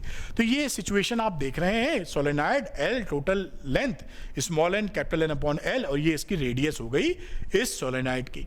अब यहाँ पर magnetic field inside the solenoid होता है B is equal to mu naught NI। ये फॉर्मूला हम जानते हैं कि सोलेनॉइड के अंदर मैग्नेटिक फील्ड का फॉर्मूला क्या होता है। अब magnetic flux linked with each turn, ये जो एक टर्न है उससे मैग्नेटिक फील्ड कितना होगा, B इंटू A। B तो यहां से लिख दिया म्यू नॉट NI, और एक का एरिया A के बराबर, एरिया है पाई आर स्क्वायर के बराबर। टोटल फ्लक्स इंटायर सोलेनॉइड से कितना लिंक्ड होगा, जितना नंबर ऑफ टर्न्स है उससे मल्टीप्लाई मार दीजिए। Magnetic flux linked with the entire solenoid, पूरे सोलेनॉइड से, तो phi is equal to mu naught NIA, एक वाला जितना वैल्यू था इनटू टोटल n, भाई कितने टर्न्स है उससे मल्टीप्लाई मार दीजिए आप। तो यहां पर आप लिखेंगे म्यू नॉट NIA, और कैपिटल N को लिख सकते हो, यहां पर आप देख पा रहे हैं कैपिटल N को लिख सकते हो N इंटू L, ये n इंटू L यहां पुट कर दीजिए, तो ये वैल्यू बन गई mu naught n square LAI। ये पहली इक्वेशन हो गई हमारी। हम बाई डेफिनेशन ये जानते हैं बेटा कि phi is equal to LI होता है, ये हम डेफिनेशन से जानते हैं। तो इन दोनों को कंपेयर कर दो। अब तो यहां देखो फाई सेम है, I सेम है, इतनी वैल्यू कितनी निकल आई है, दिस इज L। तो on comparing 1 and 2, L is equal to mu naught N square L into A, और यही हमारा क्या हो गया, फॉर्मूला हो गया। अब यही जो हमारा स्मॉल एन है उसकी जगह capital N by N L put कर दोगे तो ये फॉर्मूला बन जाएगा mu naught N square A by L. ये सेकेंड फॉर्मूला होगी, आपसे पूछा जाता है। इसी में अगर आपने कोई सम मटेरियल इंट्रोड्यूस कर दिया म्यू आर, तो फॉर्मूला म्यू आर इंटू इसमें लिखोगे तो mu R into mu naught N square L A आ जाएगा। और इसमें अगर म्यू आर इंट्रोड्यूस कर दोगे तो ये फॉर्मूला बन जाएगा एल इज इक्वल टू, यहाँ म्यू नॉट के साथ म्यू आर आ गया, N square A by L, ये फॉर्मूला। तो 4 वेरिएंट इसके हो गए, कुछ भी एग्जाम में आ जाता है बहुत सरल। तो देखिए इसको भी मैंने प्रूव भी कर दिया कि सोलेनॉइड के लिए इंडक्टेंस कैसे निकाला जाएगा और कितना होगा, इसको भी आप नोट डाउन कर लीजिए पॉज करके। चलिए एक कदम और आगे बढ़ाते हैं। अगला टॉपिक आता है म्यूचुअल इंडक्टेंस। अब सेल्फ इंडक्टेंस में हमने देखा था कि वो भाई साहब कॉइल खुद ही करंट चेंज कर रहे थे और खुद ही इंडक्टेंस पैदा करे ले रहे थे अकेले स्वयं, सेल्फ। अब जब म्यूचुअल की बात कही जाएगी तो म्यूचुअल तो हमेशा दो लोग की जोड़ी बनती, म्यूचुअल तो म्यूचुअल रिलेशनशिप 1-2 के बीच में। तो यहां पर एक प्राइमरी और एक सेकेंडरी कॉइल आ जाता है। इस प्राइमरी कॉइल में करंट का चेंज होता है जिसकी वजह से सेकेंडरी कॉइल में फ्लक्स बदलता है और उसके अंदर इंड्यूस्ड ईएमएफ पैदा हो जाता है। तो इस कांड को बोलते हैं म्यूचुअल इंडक्शन, क्योंकि दो कॉइल यहां पर लिंक्ड हो गई हैं। तो the phenomena of production of induced EMF in the one coil, जो कि यहाँ सेकेंडरी बनाई है, तो सेकेंडरी पी मतलब प्राइमरी, एस मतलब सेकेंडरी। सेकेंडरी कॉइल में जो ईएमएफ पैदा हो रहा है जो कि प्राइमरी कॉइल में होने वाले करंट की चेंज की वजह से है, चेंज की वजह से है। इस फिनोमिना को हम बोलते हैं म्यूचुअल इंडक्शन। सेल्फ में स्वयं, म्यूचुअल में दो लोग, एक बदल रहा है करंट और दूसरा झेल रहा है, यानी कि ईएमएफ पैदा हो रहा है, झेल रहा है, या कह दीजिए एक खूब पढ़ रहा है तो दूसरे के ऊपर भी असर होने लगा, तुम भी पढ़ो। अच्छी बात। खैर ये बात आप पकड़ पाए होंगे। अब इसको भी डिफाइन करने के दो तरीके जैसे कि सेल्फ इंडक्शन के थे। एक तरीका होता है फाई इज प्रोपोर्शनल टू आई, और आई का मतलब होता है करंट इन प्राइमरी कॉइल, और फ्लक्स चेंज होता है सेकेंडरी कॉइल में। तो ये कहानी हो जाती है, यही बात यहां पर लिख दीजिए। तो F I is equal to M I, तो एम की वैल्यू हो गई phi S upon I P. I P का मतलब करंट इन प्राइमरी कॉइल और फाई एस का मतलब फ्लक्स इन सेकेंडरी कॉइल। इस तरह से इसको डिफाइन कर देते हैं। दूसरा डेफिनेशन वही जो हम जानते थे, Faraday law, d phi by D T. तो अगर हम इसको यहां से फाई को डिफरेंशिएट कर देंगे तो ये वैल्यू मिल जाएगी। सेकेंडरी कॉइल में जो बन रहा है EMF minus M D I P upon D T, तो ये M is equal to E S D I P upon D T हो गया। और ये जो एम निकल रहा है यहां पर, इसी को बोलते हैं कोफिशिएंट ऑफ म्यूचुअल इंडक्शन या mutual inductance of two coils. यहां पर क्योंकि ये जैसे मैंने फोटो बनाई थी, मैं पीछे नहीं जाना चाह रहा हूं खेल, तो यहां पर अगर सेकंड वाली कॉइल आपने सेकेंडरी मानी है और पहली वाली को प्राइमरी माना है, तो आप म्यूचुअल इंडक्टेंस लिखते हैं secondary coil with respect to 1। अभी और समझाएंगे इसको, ठीक। ये म्यूचुअल इंडक्टेंस एम हो जाता है। इसकी भी यूनिट जो है वो हेनरी, अभी इसको छोड़ दीजिए, अभी हम समझाएंगे, नहीं कंफ्यूज हो जाएंगे। ये हेनरी होती है इसकी एसआई यूनिट। अब इसी के बेसिस पर इसकी डेफिनेशन जैसे बात की पहली, phi is equal to M I, I को 1 कर दो तो एम बराबर फाई हो जाएगा।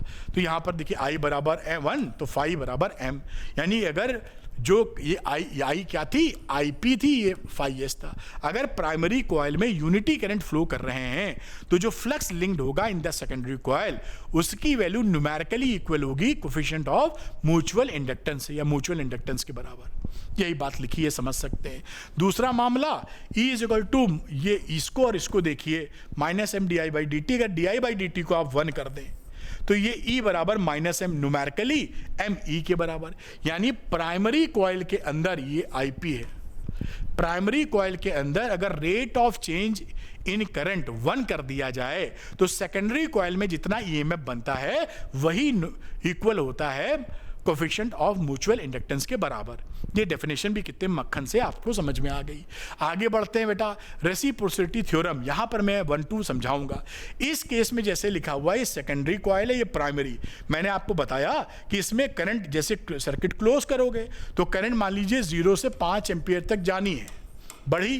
तो जब करंट में चेंज हो रहा है तो there is change in flux in this secondary magnetic field change हो रहा है इसकी वजह से बाजू में, तो फ्लक्स में चेंज हो रहा है, फ्लक्स में चेंज हो रहा है तो इंड्यूस्ड ईएमएफ पैदा हो गया और इंड्यूस्ड करंट फ्लो करने लगी। तो इस समय इस डायग्राम के अनुसार आप इसको लिखते हैं mutual inductance of two with respect to one, इसको M21 बोलते हैं। मैंने लिख के भी आपको दिखाया है सेकंड वाले में, ऐसे इसको पढ़िए आप अभी। Mutual inductance of coil 2 with respect to coil 1, ये लिखा हुआ है। और इसमें अगर इसको अदला बदली कर दो, इसको 1 ले लो, इसको 2 ले लो, ऐसा भी तो कर सकते हो, कोई कसम थोड़ी खाई है। इसको प्राइमरी कर दो, इसको सेकेंडरी कर दो, तो उस समय आपका ये M12 बन जाएगा, mutual inductance of coil 1 with respect to coil 2। जिसमें ईएमएफ बनेगा उसको उसकी रिस्पेक्ट में उसको पहले लिखना है। जैसे ईएमएफ बन रहा 2 पर तो 2 और 1 तो 1। समझ में आती है बात? M21 का मतलब mutual inductance of coil 2 with respect to 1, तो कॉइल 2 में ही ईएमएफ बन रहा होगा, तभी बातचीत चालू है। अच्छा, अच्छी बात क्या होती है कि M12 और M21 दोनों की वैल्यू होती है बराबर, चाहे किसी को प्राइमरी मानो या किसी को सेकेंडरी मानो, इससे कोई फर्क नहीं पड़ता। इसका कोफिशिएंट, क्योंकि ये जो प्रॉपर्टी है M coefficient of mutual inductance, ये इसके जो पेयर की प्रॉपर्टी है, एक जोड़े की। जैसे फैमिली में हस्बैंड वाइफ रहते हैं, कभी आप भी किसी के हस्बैंड आज से 10 साल बाद, आप भी किसी की वाइफ आज से 10 साल बाद होने की पूरी उम्मीद है, होएंगी मतलब। तो हंसने की बात नहीं, आपको स्माइल कर सकते हैं, लेकिन ये जीवन ऐसे ही चलता है। तो कहने का मतलब एक फैमिली का, या आपके मम्मी पापा हैं, उनके परिवार का कुछ गुण है, उनके दो लोगों के मिलके, कि दोनों लोग शांति प्रिय हैं, मोहब्बत से रह रहे हैं, या धमाका हो रहा है रोज सुबह शाम। तो ये दोनों के पेयर की प्रॉपर्टी है, अकेले की नहीं है, जोड़े की प्रॉपर्टी है। तो M बराबर होता है, और इसी को, क्योंकि M12 M21 के बराबर है, इसी थ्योरम को बोलते हैं रेसिप्रोसिटी थ्योरम। तो रेसिप्रोसिटी थ्योरम कोई हाई फाई वर्ड लगता है, लेकिन है बिल्कुल वही जो हम सालों से जानते आए हैं। ठीक है, तो ये भी आप पकड़ पाए होंगे कि M12 M21 के बराबर होता है। किसी को प्राइमरी किसी को सेकेंडरी लिया जाए, कोई समस्या नहीं है। अब mutual inductance of 2 long solenoid, अब 2 लॉन्ग सोलेनॉइड हमने लिया है, इसका म्यूचुअल इंडक्टेंस पकड़ेंगे। तो एक जो कॉइल है, ये जो कौन सा लाल कलर या रानी कलर, भगवान जाने, जो भी कलर आपको दिख रहा है, कलर मुझे थोड़ा अंदाजा कम रहता है, इसको मैंने R1 N1 से, इसमें नंबर ऑफ टर्न्स N1 है और इसका रेडियस R1 है और इसकी लेंथ L है। इसके ऊपर एक बड़ा सफेद वाला जो कॉइल है उसको वुंड कर दिया, उसके ऊपर लपेट दिया है। इसका R2 रेडियस है और number of turns total N2 है। यहां पर R2 is greater than R1 है, तभी इसके ऊपर लपेटा जा सकेगा। दोनों की लेंथ सेम है, लेंथ अलग कर देंगे तो हमारे कोर्स से बाहर का मामला हो जाएगा, ये सिंपल नहीं रह जाएगा, कॉम्प्लेक्सिटी बढ़ जाएगी। तो दोनों की लेंथ सेम है लेकिन रेडियस अलग अलग है। तो यहां पर जो कोफिशिएंट ऑफ म्यूचुअल इंडक्टेंस, क्योंकि M12 M21 बराबर होता है, तो उसकी वैल्यू होती है mu naught N1 N2 A upon L, mu naught N1 N2 A upon L। N1 N2 आप जानते ही हैं, N1 अपॉन L या N2 अपॉन L से लिखा जा सकता है, ये आप जानते हैं, जो आगे हम इस्तेमाल भी करेंगे। इसको N1 अपॉन L लिख दो या N2 के लिए N2 अपॉन L लिख दो, ठीक है। और ये इंटरेस्टिंग बात ये है कि यहां ध्यान रखिएगा, ये जो एरिया लिया जाता है, ये एरिया छोटी वाली कॉइल का होता है। छोटी मतलब ये लाल वाली कॉइल जो है, जो भी अंदर रहेगी, या कह दीजिए दोनों कॉइल का कॉमन एरिया, तो होगा तो छोटे के बराबर ही। कई बुक्स ये लिखती हैं, तो मैंने ऐसे लिख दिया है, area is taken of smaller coil और से कॉमन एरिया। ये बहुत इंपॉर्टेंट बात है, वरना सवाल गलत हो जाएंगे आपके। एरिया क्या है? अंदर वाले छोटे का, और या कॉमन एरिया बोल दिया जाए। तो ये बात आप पकड़ पाए होंगे, mutual inductance of 2 long solenoid. इसका डेरिवेशन करेंगे हम लोग, ये बहुत ज़्यादा इंपॉर्टेंट है, अक्सर बड़े सवालों में पूछा जाता है, बहुत पूछा जाता है। आइए शुरुआत करते हैं। ये 2 कॉइल मैंने बनाई है, स्ट्रक्चर आपके सामने है। पीली वाली जो कॉइल है येलो, उसका रेडियस R1 है, लेंथ L है, N1 अपॉन L हो जाएगा, और उसके ऊपर एक दूसरी ऑरेंज कलर की कॉइल को S2 को लपेटा है। और इस ऑरेंज कलर वाले की कहानी N2 से रिप्रेजेंट की गई है, नंबर ऑफ टर्न्स N2, और N2 अपॉन L दोनों की लेंथ यहाँ पर सेम है। जो ये कॉइल पीली वाली है ये S1 है और ये ऑरेंज वाली S2 है, जिससे हम नामकरण कर सकें किस कॉइल का जिक्र हम कर रहे हैं। बात समझ में आई? अब हम शुरू में क्या करते हैं, two long coaxial solenoid of same length, दोनों कोएक्सियल हैं यानी दोनों की एक्सेस एक ही जगह है। S2 is wound over S1, S2 बड़ी वाली है जो S1 पर लपेटी गई है। अब फर्स्ट पास S2, अब हम क्या करेंगे, सेकंड में पहले करंट फ्लो कर देते हैं। हम निकालेंगे क्या, M12 mutual inductance of 1 with respect to 2, तो जिसकी रेस्पेक्ट में निकाल रहे हैं उसमें करंट फ्लो कर देंगे I2।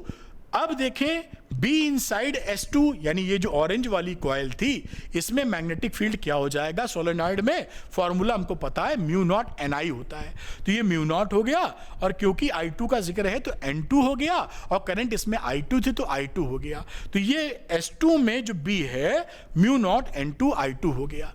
अब total magnetic flux linked with the inner solenoid से कितना टोटल फ्लक्स लिंक्ड है, तो B2A इंटू NI, B2A तो एक लूप से है, ऐसे कितने नंबर ऑफ टर्न्स हैं, अंदर वाली में पीली वाली में S1 में N1 टर्न्स, यहां कहीं लिखा है मैंने ये N1 टर्न, तो इसको N1 से कर दिया मल्टीप्लाई, जबकि मैग्नेटिक फील्ड B2 है, क्योंकि मैग्नेटिक फील्ड तो I2 से बन रहा है, तो यहां पर B2 की वैल्यू पुट कर दी म्यू नॉट N2 I2, ये B2 और एरिया, और ये N1, ये एरिया किसका है बेटा, ये एरिया हमने लिया हुआ है अंदर वाली येलो कलर के लिए, कॉमन एरिया होता है इसलिए A लिखा है।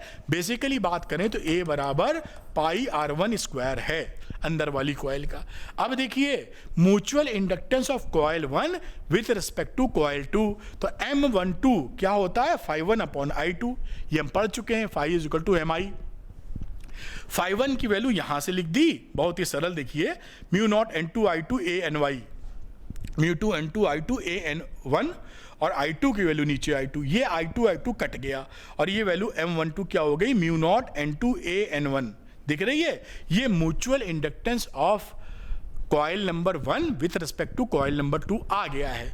अब इसको थोड़ा सा क्लैरिटी से, ये थोड़ा नीचे था, कितना साफ दिख रहा है मालूम नहीं, यहां पकड़ लेते हैं, 1 2 की वैल्यू हो गई mu naught N2 A N1, और N1 को अगर आप लिखना चाहो, N2 को लिखना चाहो तो N2 अपॉन L लिख सकते हो, ये एक ही फॉर्मूला है, mu naught N2 N1 A upon L आ गया, दिखाई पड़ रहा होगा आपको।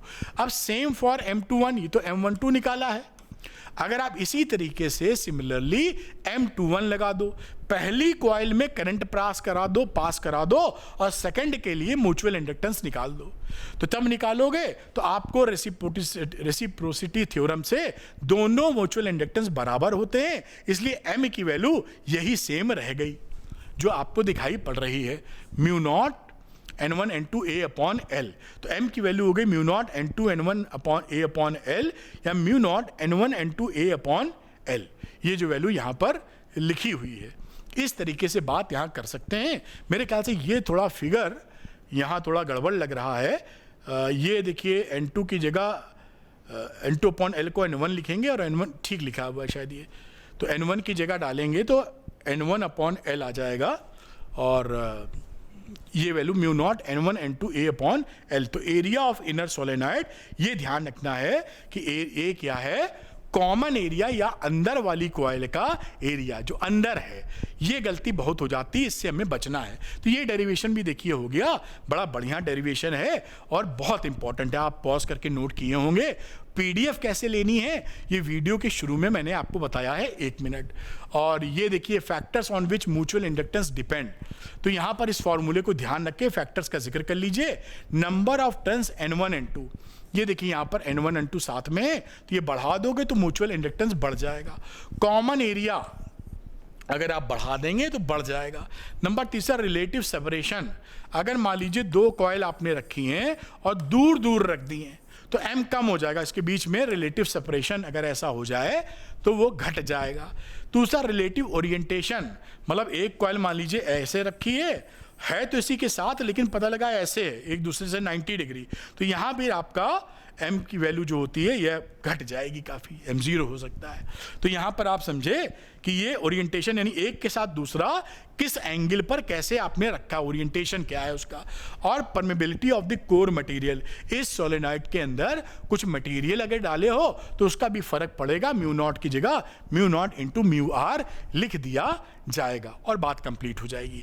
चलिए आगे कुछ सवाल हैं, उसको भी हम लोग फटाफट कर लेते हैं जैसे पूरा पुख्ता इंतजाम हो जाए। तो लिखा है एक 12 वोल्ट बैटरी कनेक्टेड टू ए 6 ओम, मैं एक फिगर ले लेता हूं जिससे आपको समझाने में मदद मिले। मैं हटता हूं। एक 12 वोल्ट की बैटरी है, एक इंडक्टर से कनेक्टेड है जिसका रेजिस्टेंस 6 ओम है और एल की वैल्यू 10 हेनरी है। इसको ओपन कर दिया जाता है, स्विच ड्राइव से constant current through the circuit, the switch is suddenly opened if it takes बस 1 मिली सेकेंड। इसको ओपन कर रहे हैं और उसमें कितना समय लग रहा है, 1 मिली सेकेंड। उस समय average EMF induced across the coil, उस समय average induced EMF across the coil कितना बनेगा ये आपको बताना है। तो स्टेडी करंट आई की वैल्यू कितनी थी, V अपॉन आर। तो ये देखिए V अपॉन आर निकाल लीजिए, तो ये मिल गई 2 एम्पियर, 12 वोल्ट की बैटरी और 6 ओम का रेजिस्टेंस। अब फाइनल करंट कितनी है, 0, क्योंकि आपने सर्किट को ब्रेक कर दिया है तो करंट खत्म ही हो गई। आप जानते हैं di/dt कितना हो जाएगा, क्योंकि E is equal to formula हम लगाने जा रहे हैं और निकालेंगे हम लोग क्या, एवरेज ईएमएफ। di/dt क्या हो गया, फाइनल माइनस इनिशियल, ये 2 करंट 1 मिली सेकेंड। तो ये मिली सेकेंड 10 की पावर -3 होता, ऊपर गया तो 10 की पावर +3 हो जाएगा, तो -2 इंटू 10 की पावर +3 एम्पियर पर सेकेंड। अब हम जानते हैं E की वैल्यू होती है -L di/dt, है ना। E is equal to -d/dt होता है, लेकिन इंडक्टेंस दे रखा है तो ये फॉर्मूला इस्तेमाल कर लीजिए आप। तो E is equal to -L di/dt, L हमको दे रखा है 10, तो L की वैल्यू हो गई 10 और di/dt था -2 इंटू 10 की पावर 3। अब माइनस माइनस प्लस हो जाएगा और ये हो जाएगा 20,000 वोल्ट। तो इसके अंदर कितना ईएमएफ पैदा हो जाएगा, 20,000 वोल्ट का। इस तरह से सवाल आप कर सकते हैं, इसको आप पॉज करके बेटा नोट कर लीजिए, मेरे ख्याल से नोट कर पाए होंगे। ऐसे सवाल एग्जामिनेशन में मिलेंगे। दूसरा सवाल लेते हैं, an air cold solenoid with length 30 centimetre, ये 30 सेंटीमीटर का लेंथ का देखिए लिखा है। एरिया ऑफ क्रॉस सेक्शन कितना है, 25 centimetre square, and number of turns कितने, 500 वो मेंशन है। Carries A current of 2.5 ampere, 2.5 ampere की करंट है इसमें। The current is suddenly switched off, एकदम से क्या किया, इसको हमने ऑफ कर दिया, ओपन कर दिया, ब्रेक कर दिया सर्किट, और उसका टाइम दिया 10 की पावर -3 सेकेंड लगा time. How much is the average back EMF induced across the ends of the open switch in this circuit, कितना बैक ईएमएफ क्रिएट हुआ है हमको ये बताना है। तो बड़े आसानी से कर सकते हैं। बैक ईएमएफ हो गया E is equal to -L di/dt। अब L की वैल्यू इसमें नहीं, ये क्वेश्चन पिछले वाले से डिफर कैसे है, उसमें L की वैल्यू दे रखी थी 10 हेनरी शायद, और यहां पर L दिया नहीं है। L निकालने के लिए बाकी पैरामीटर दिए हुए हैं। तो L की वैल्यू हम जानते हैं म्यू नॉट n² A/L होती है। तो ये फॉर्मूला आप इस्तेमाल करेंगे। दोनों में सवालों में फर्क समझ में आया। L वहां डायरेक्ट दिया था और यहां एक स्टेप और बढ़ा दिया कि L खुद निकालो। तो ये L की value mu naught n² A/L into di/dt। अब यहां पर वैल्यू आप पुट कर दीजिए। ये देखिए म्यू नॉट हो गया 4 पाई इंटू 10 की पावर -7, एन का मतलब है 500 का square, area of cross section 25 centimetre square का मतलब 2.5 इंटू 10 की पावर, ये 25 सेंटीमीटर ना हो के शायद 2.5 है, ये मेरे ख्याल से 2.5 होगा। तो 2.5 इंटू 10 की पावर -4 लिख दीजिए इंटू 10 की पावर -4, और यहाँ पे DI की वैल्यू कितनी हो गई, बाद में फाइनल करंट 0 और शुरुआत में 2.5 एम्पियर थी, 0 - 2.5, और DT की वैल्यू ये L आया। तो L कितना है बेटा, 30 सेंटीमीटर यानी 0.30, और DT की वैल्यू यहाँ कितना सेकंड लगा था, मिली सेकेंड, 10 की पावर -3, 10 की पावर -3। अब इसको सॉल्व कर लीजिए, सॉल्व करेंगे तो 6.542 वोल्ट आ गया, और यही आपका यहाँ पर आंसर हो गया। तो यहां पर पिछले सवाल से फर्क ये आया कि L आपसे निकलवा लिया है, वहां पर डायरेक्ट दिया था। तो इसको भी आप नोट कर लीजिए। ऐसे सवाल करने के बाद बहुत मजबूत प्रैक्टिस आपकी हो जाएगी। नोट कर लिया होगा आपने। अगला सवाल करते हैं, म्यूचुअल इंडक्टेंस वाला भी सवाल कर लेते हैं, लगे हाथ। And EMF of 0.5 volt is developed in the secondary coil. Secondary coil में जो ईएमएफ डेवलप है 0.5 वोल्ट है। When current in the primary coil changes from 5 ampere से 2 एम्पियर, I1 5 एम्पियर थी, I2 2 एम्पियर हो गई। और कितना टाइम लगा? 300 मिली सेकेंड लगा इसमें, लिख दिया। Calculate the mutual inductance of the coil. अब म्यूचुअल इंडक्टेंस निकालना है तो E is equal to minus M D I by D T होता है। तो M वैल्यू रख दीजिए, E की वैल्यू हो गई 0.5 वोल्ट, M निकालना ही है। और यहाँ फाइनल माइनस इनिशियल 2 - 5, और ये रहा 300 इंटू 10 की पावर -3। अब यहाँ M निकाल लो तो M की वैल्यू हो गई 0.5, इससे मल्टीप्लाई हो जाएगा नीचे वाला, और उसका डिफरेंस आएगा 3, क्योंकि माइनस माइनस तो कट ही जाएगा 3, और ये वैल्यू कैलकुलेट करने पाई M is equal to 0.05 henry. ये आपका आंसर आ गया। कितना सरल है, बस थोड़ा सा दिमाग पकड़ के और इसके नोट्स समझ के बना लेना, मस्त हो जाओगे। अगला एक न्यूमेरिकल और करते हैं। मैं काफ़ी न्यूमेरिकल भी मैंने कराए, सारे डेरिवेशन कराए एकदम शांति से। अब इसमें मैं एक फिगर बना रहा हूँ। A solenoid of length 50 centimetre with 20 turns per centimetre. ये 2 सोलेनॉइड हैं इसमें, and area of cross section 40 centimetre square completely surrounds another coaxial solenoid of the same length. Area of cross section 25 centimeter square and 25 ton per centimeter. Calculate mutual inductance of the system. यहाँ पे देखिए N1 की ये जो orange colour में है उसकी value है 20 टन्स पर सेंटीमीटर और लेंथ 50 सेंटीमीटर है। तो N1 total number of turns कितने हो गए? N1 इंटू L1 20 इंटू 50 यानी 1000 टन्स टोटल टन्स। इसी तरह एरिया ऑफ क्रॉस सेक्शन क्या हो गया? 40 सेंटीमीटर स्क्वायर, ऊपर दे रखा है 40 सेंटीमीटर स्क्वायर, तो 40 इंटू 10 की पावर -4 मीटर स्क्वायर। अभी अंदर वाले का भी ऐसे ही निकाल लीजिए, उसकी भी लेंथ देखिए उतनी ही थी 50 सेंटीमीटर यानी 0.5 मीटर। N2 25 टन पर सेंटीमीटर है, तो N2 की वैल्यू क्या आ गई? N2 into L centimetre centimetre, 50 into 25 यानी 1250 टन टोटल। और A2 कितना है? 25 सेंटीमीटर स्क्वायर यानी 25 इंटू 10 की पावर -4 मीटर स्क्वायर। ये सारे डाटा निकाल लिए। चाहिए था म्यूचुअल इंडक्टेंस, तो म्यूचुअल इंडक्टेंस होता है mu naught N1 N2 A2 upon L। ये A2 क्या है? कॉमन एरिया, यानी ये सफ़ेद वाले का, वाइट वाले का एरिया, ये कॉमन एरिया तो वही हुआ, इनर सोलेनॉइड वही है।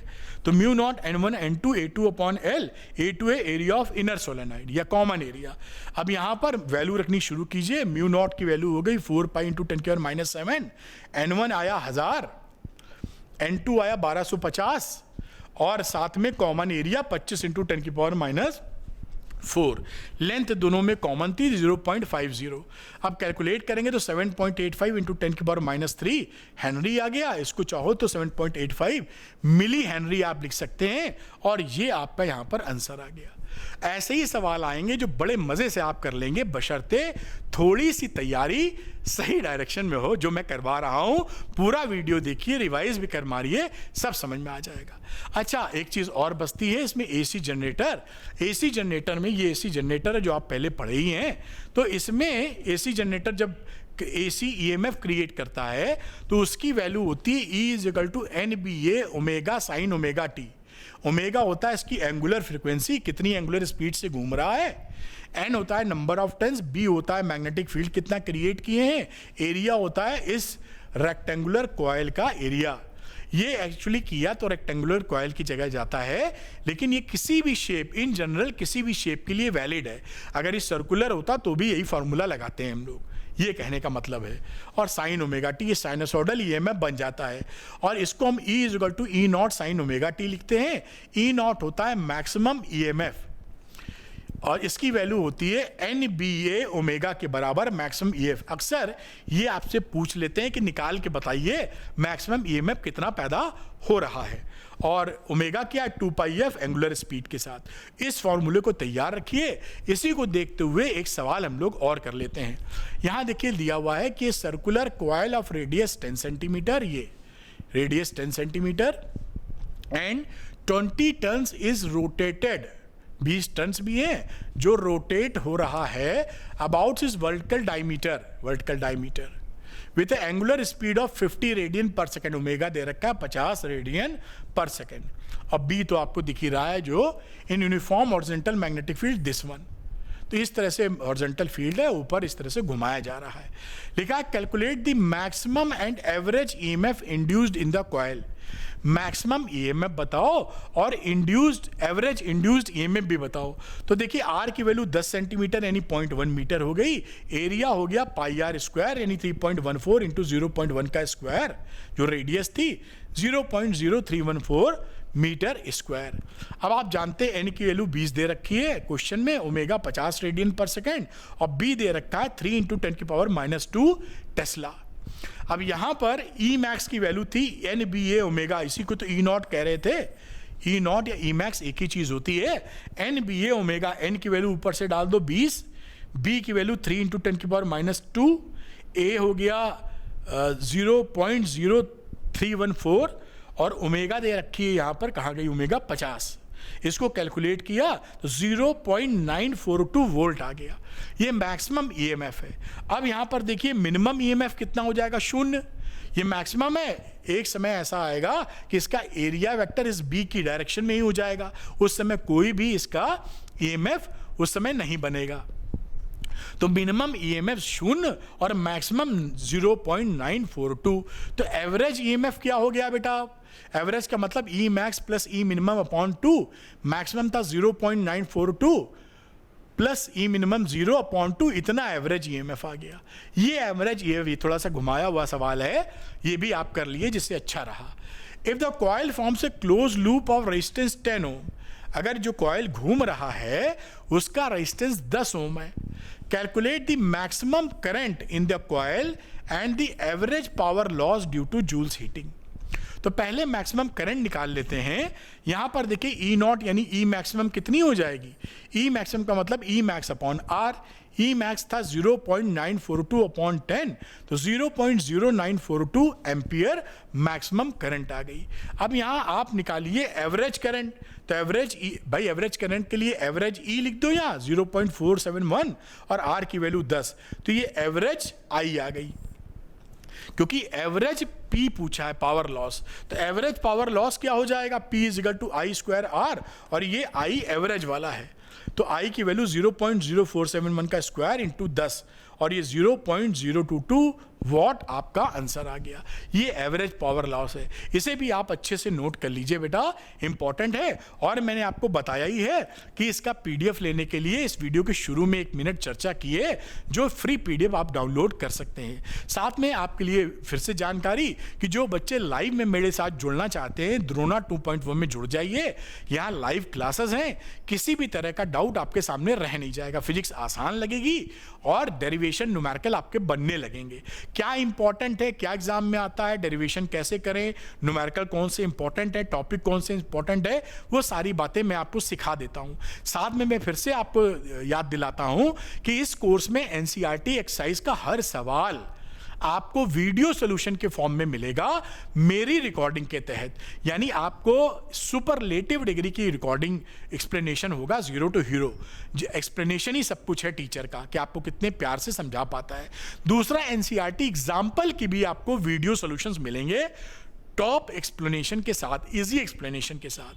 और हर चैप्टर पे आपको वर्कशीट मिलेगी, इंपॉर्टेंट क्वेश्चन 20 से 25 क्वेश्चन फुली सॉल्व्ड, जिससे आप पूरी तैयारी करेंगे तो आप 97-98% जरूर ला पाएंगे। फिजिक्स आसान भी पड़ेगी, पढ़ने का मन भी करेगा। तो जो बच्चे द्रोणा में मेरे साथ जुड़ना चाहते हैं वो अरविंद एकेडमी ऐप को डाउनलोड कर लीजिए, इसके स्टोर सेक्शन में जाकर द्रोणा बैच में एनरोल हो जाइए और मेरे साथ पढ़ाई शुरू कीजिए। बढ़िया रहेगा आपके साथ। And thank you very much. आपको अगर ये वीडियो या अरविंद सर की मेहनत पसंद आई है तो वीडियो को लाइक और शेयर कीजिएगा और अरविंद एकेडमी चैनल को सब्सक्राइब करना मत भूलिएगा। यहां पर आपको मिलेगा फिजिक्स का टॉप क्वालिटी कंटेंट एकदम आसान भाषा में, और अब तो बहुत कम समय में ही मैं डिलीवर कर रहा हूं। इस तरफ भी मेरा काफी कोशिश है जिससे आपको कम समय में आपकी जरूरत को पूरा किया जा सके, बिना किसी टॉपिक को छोड़े और शानदार एक्सप्लेनेशन के साथ। Thank you very much, good luck to you, bye bye बेटा, थैंक यू।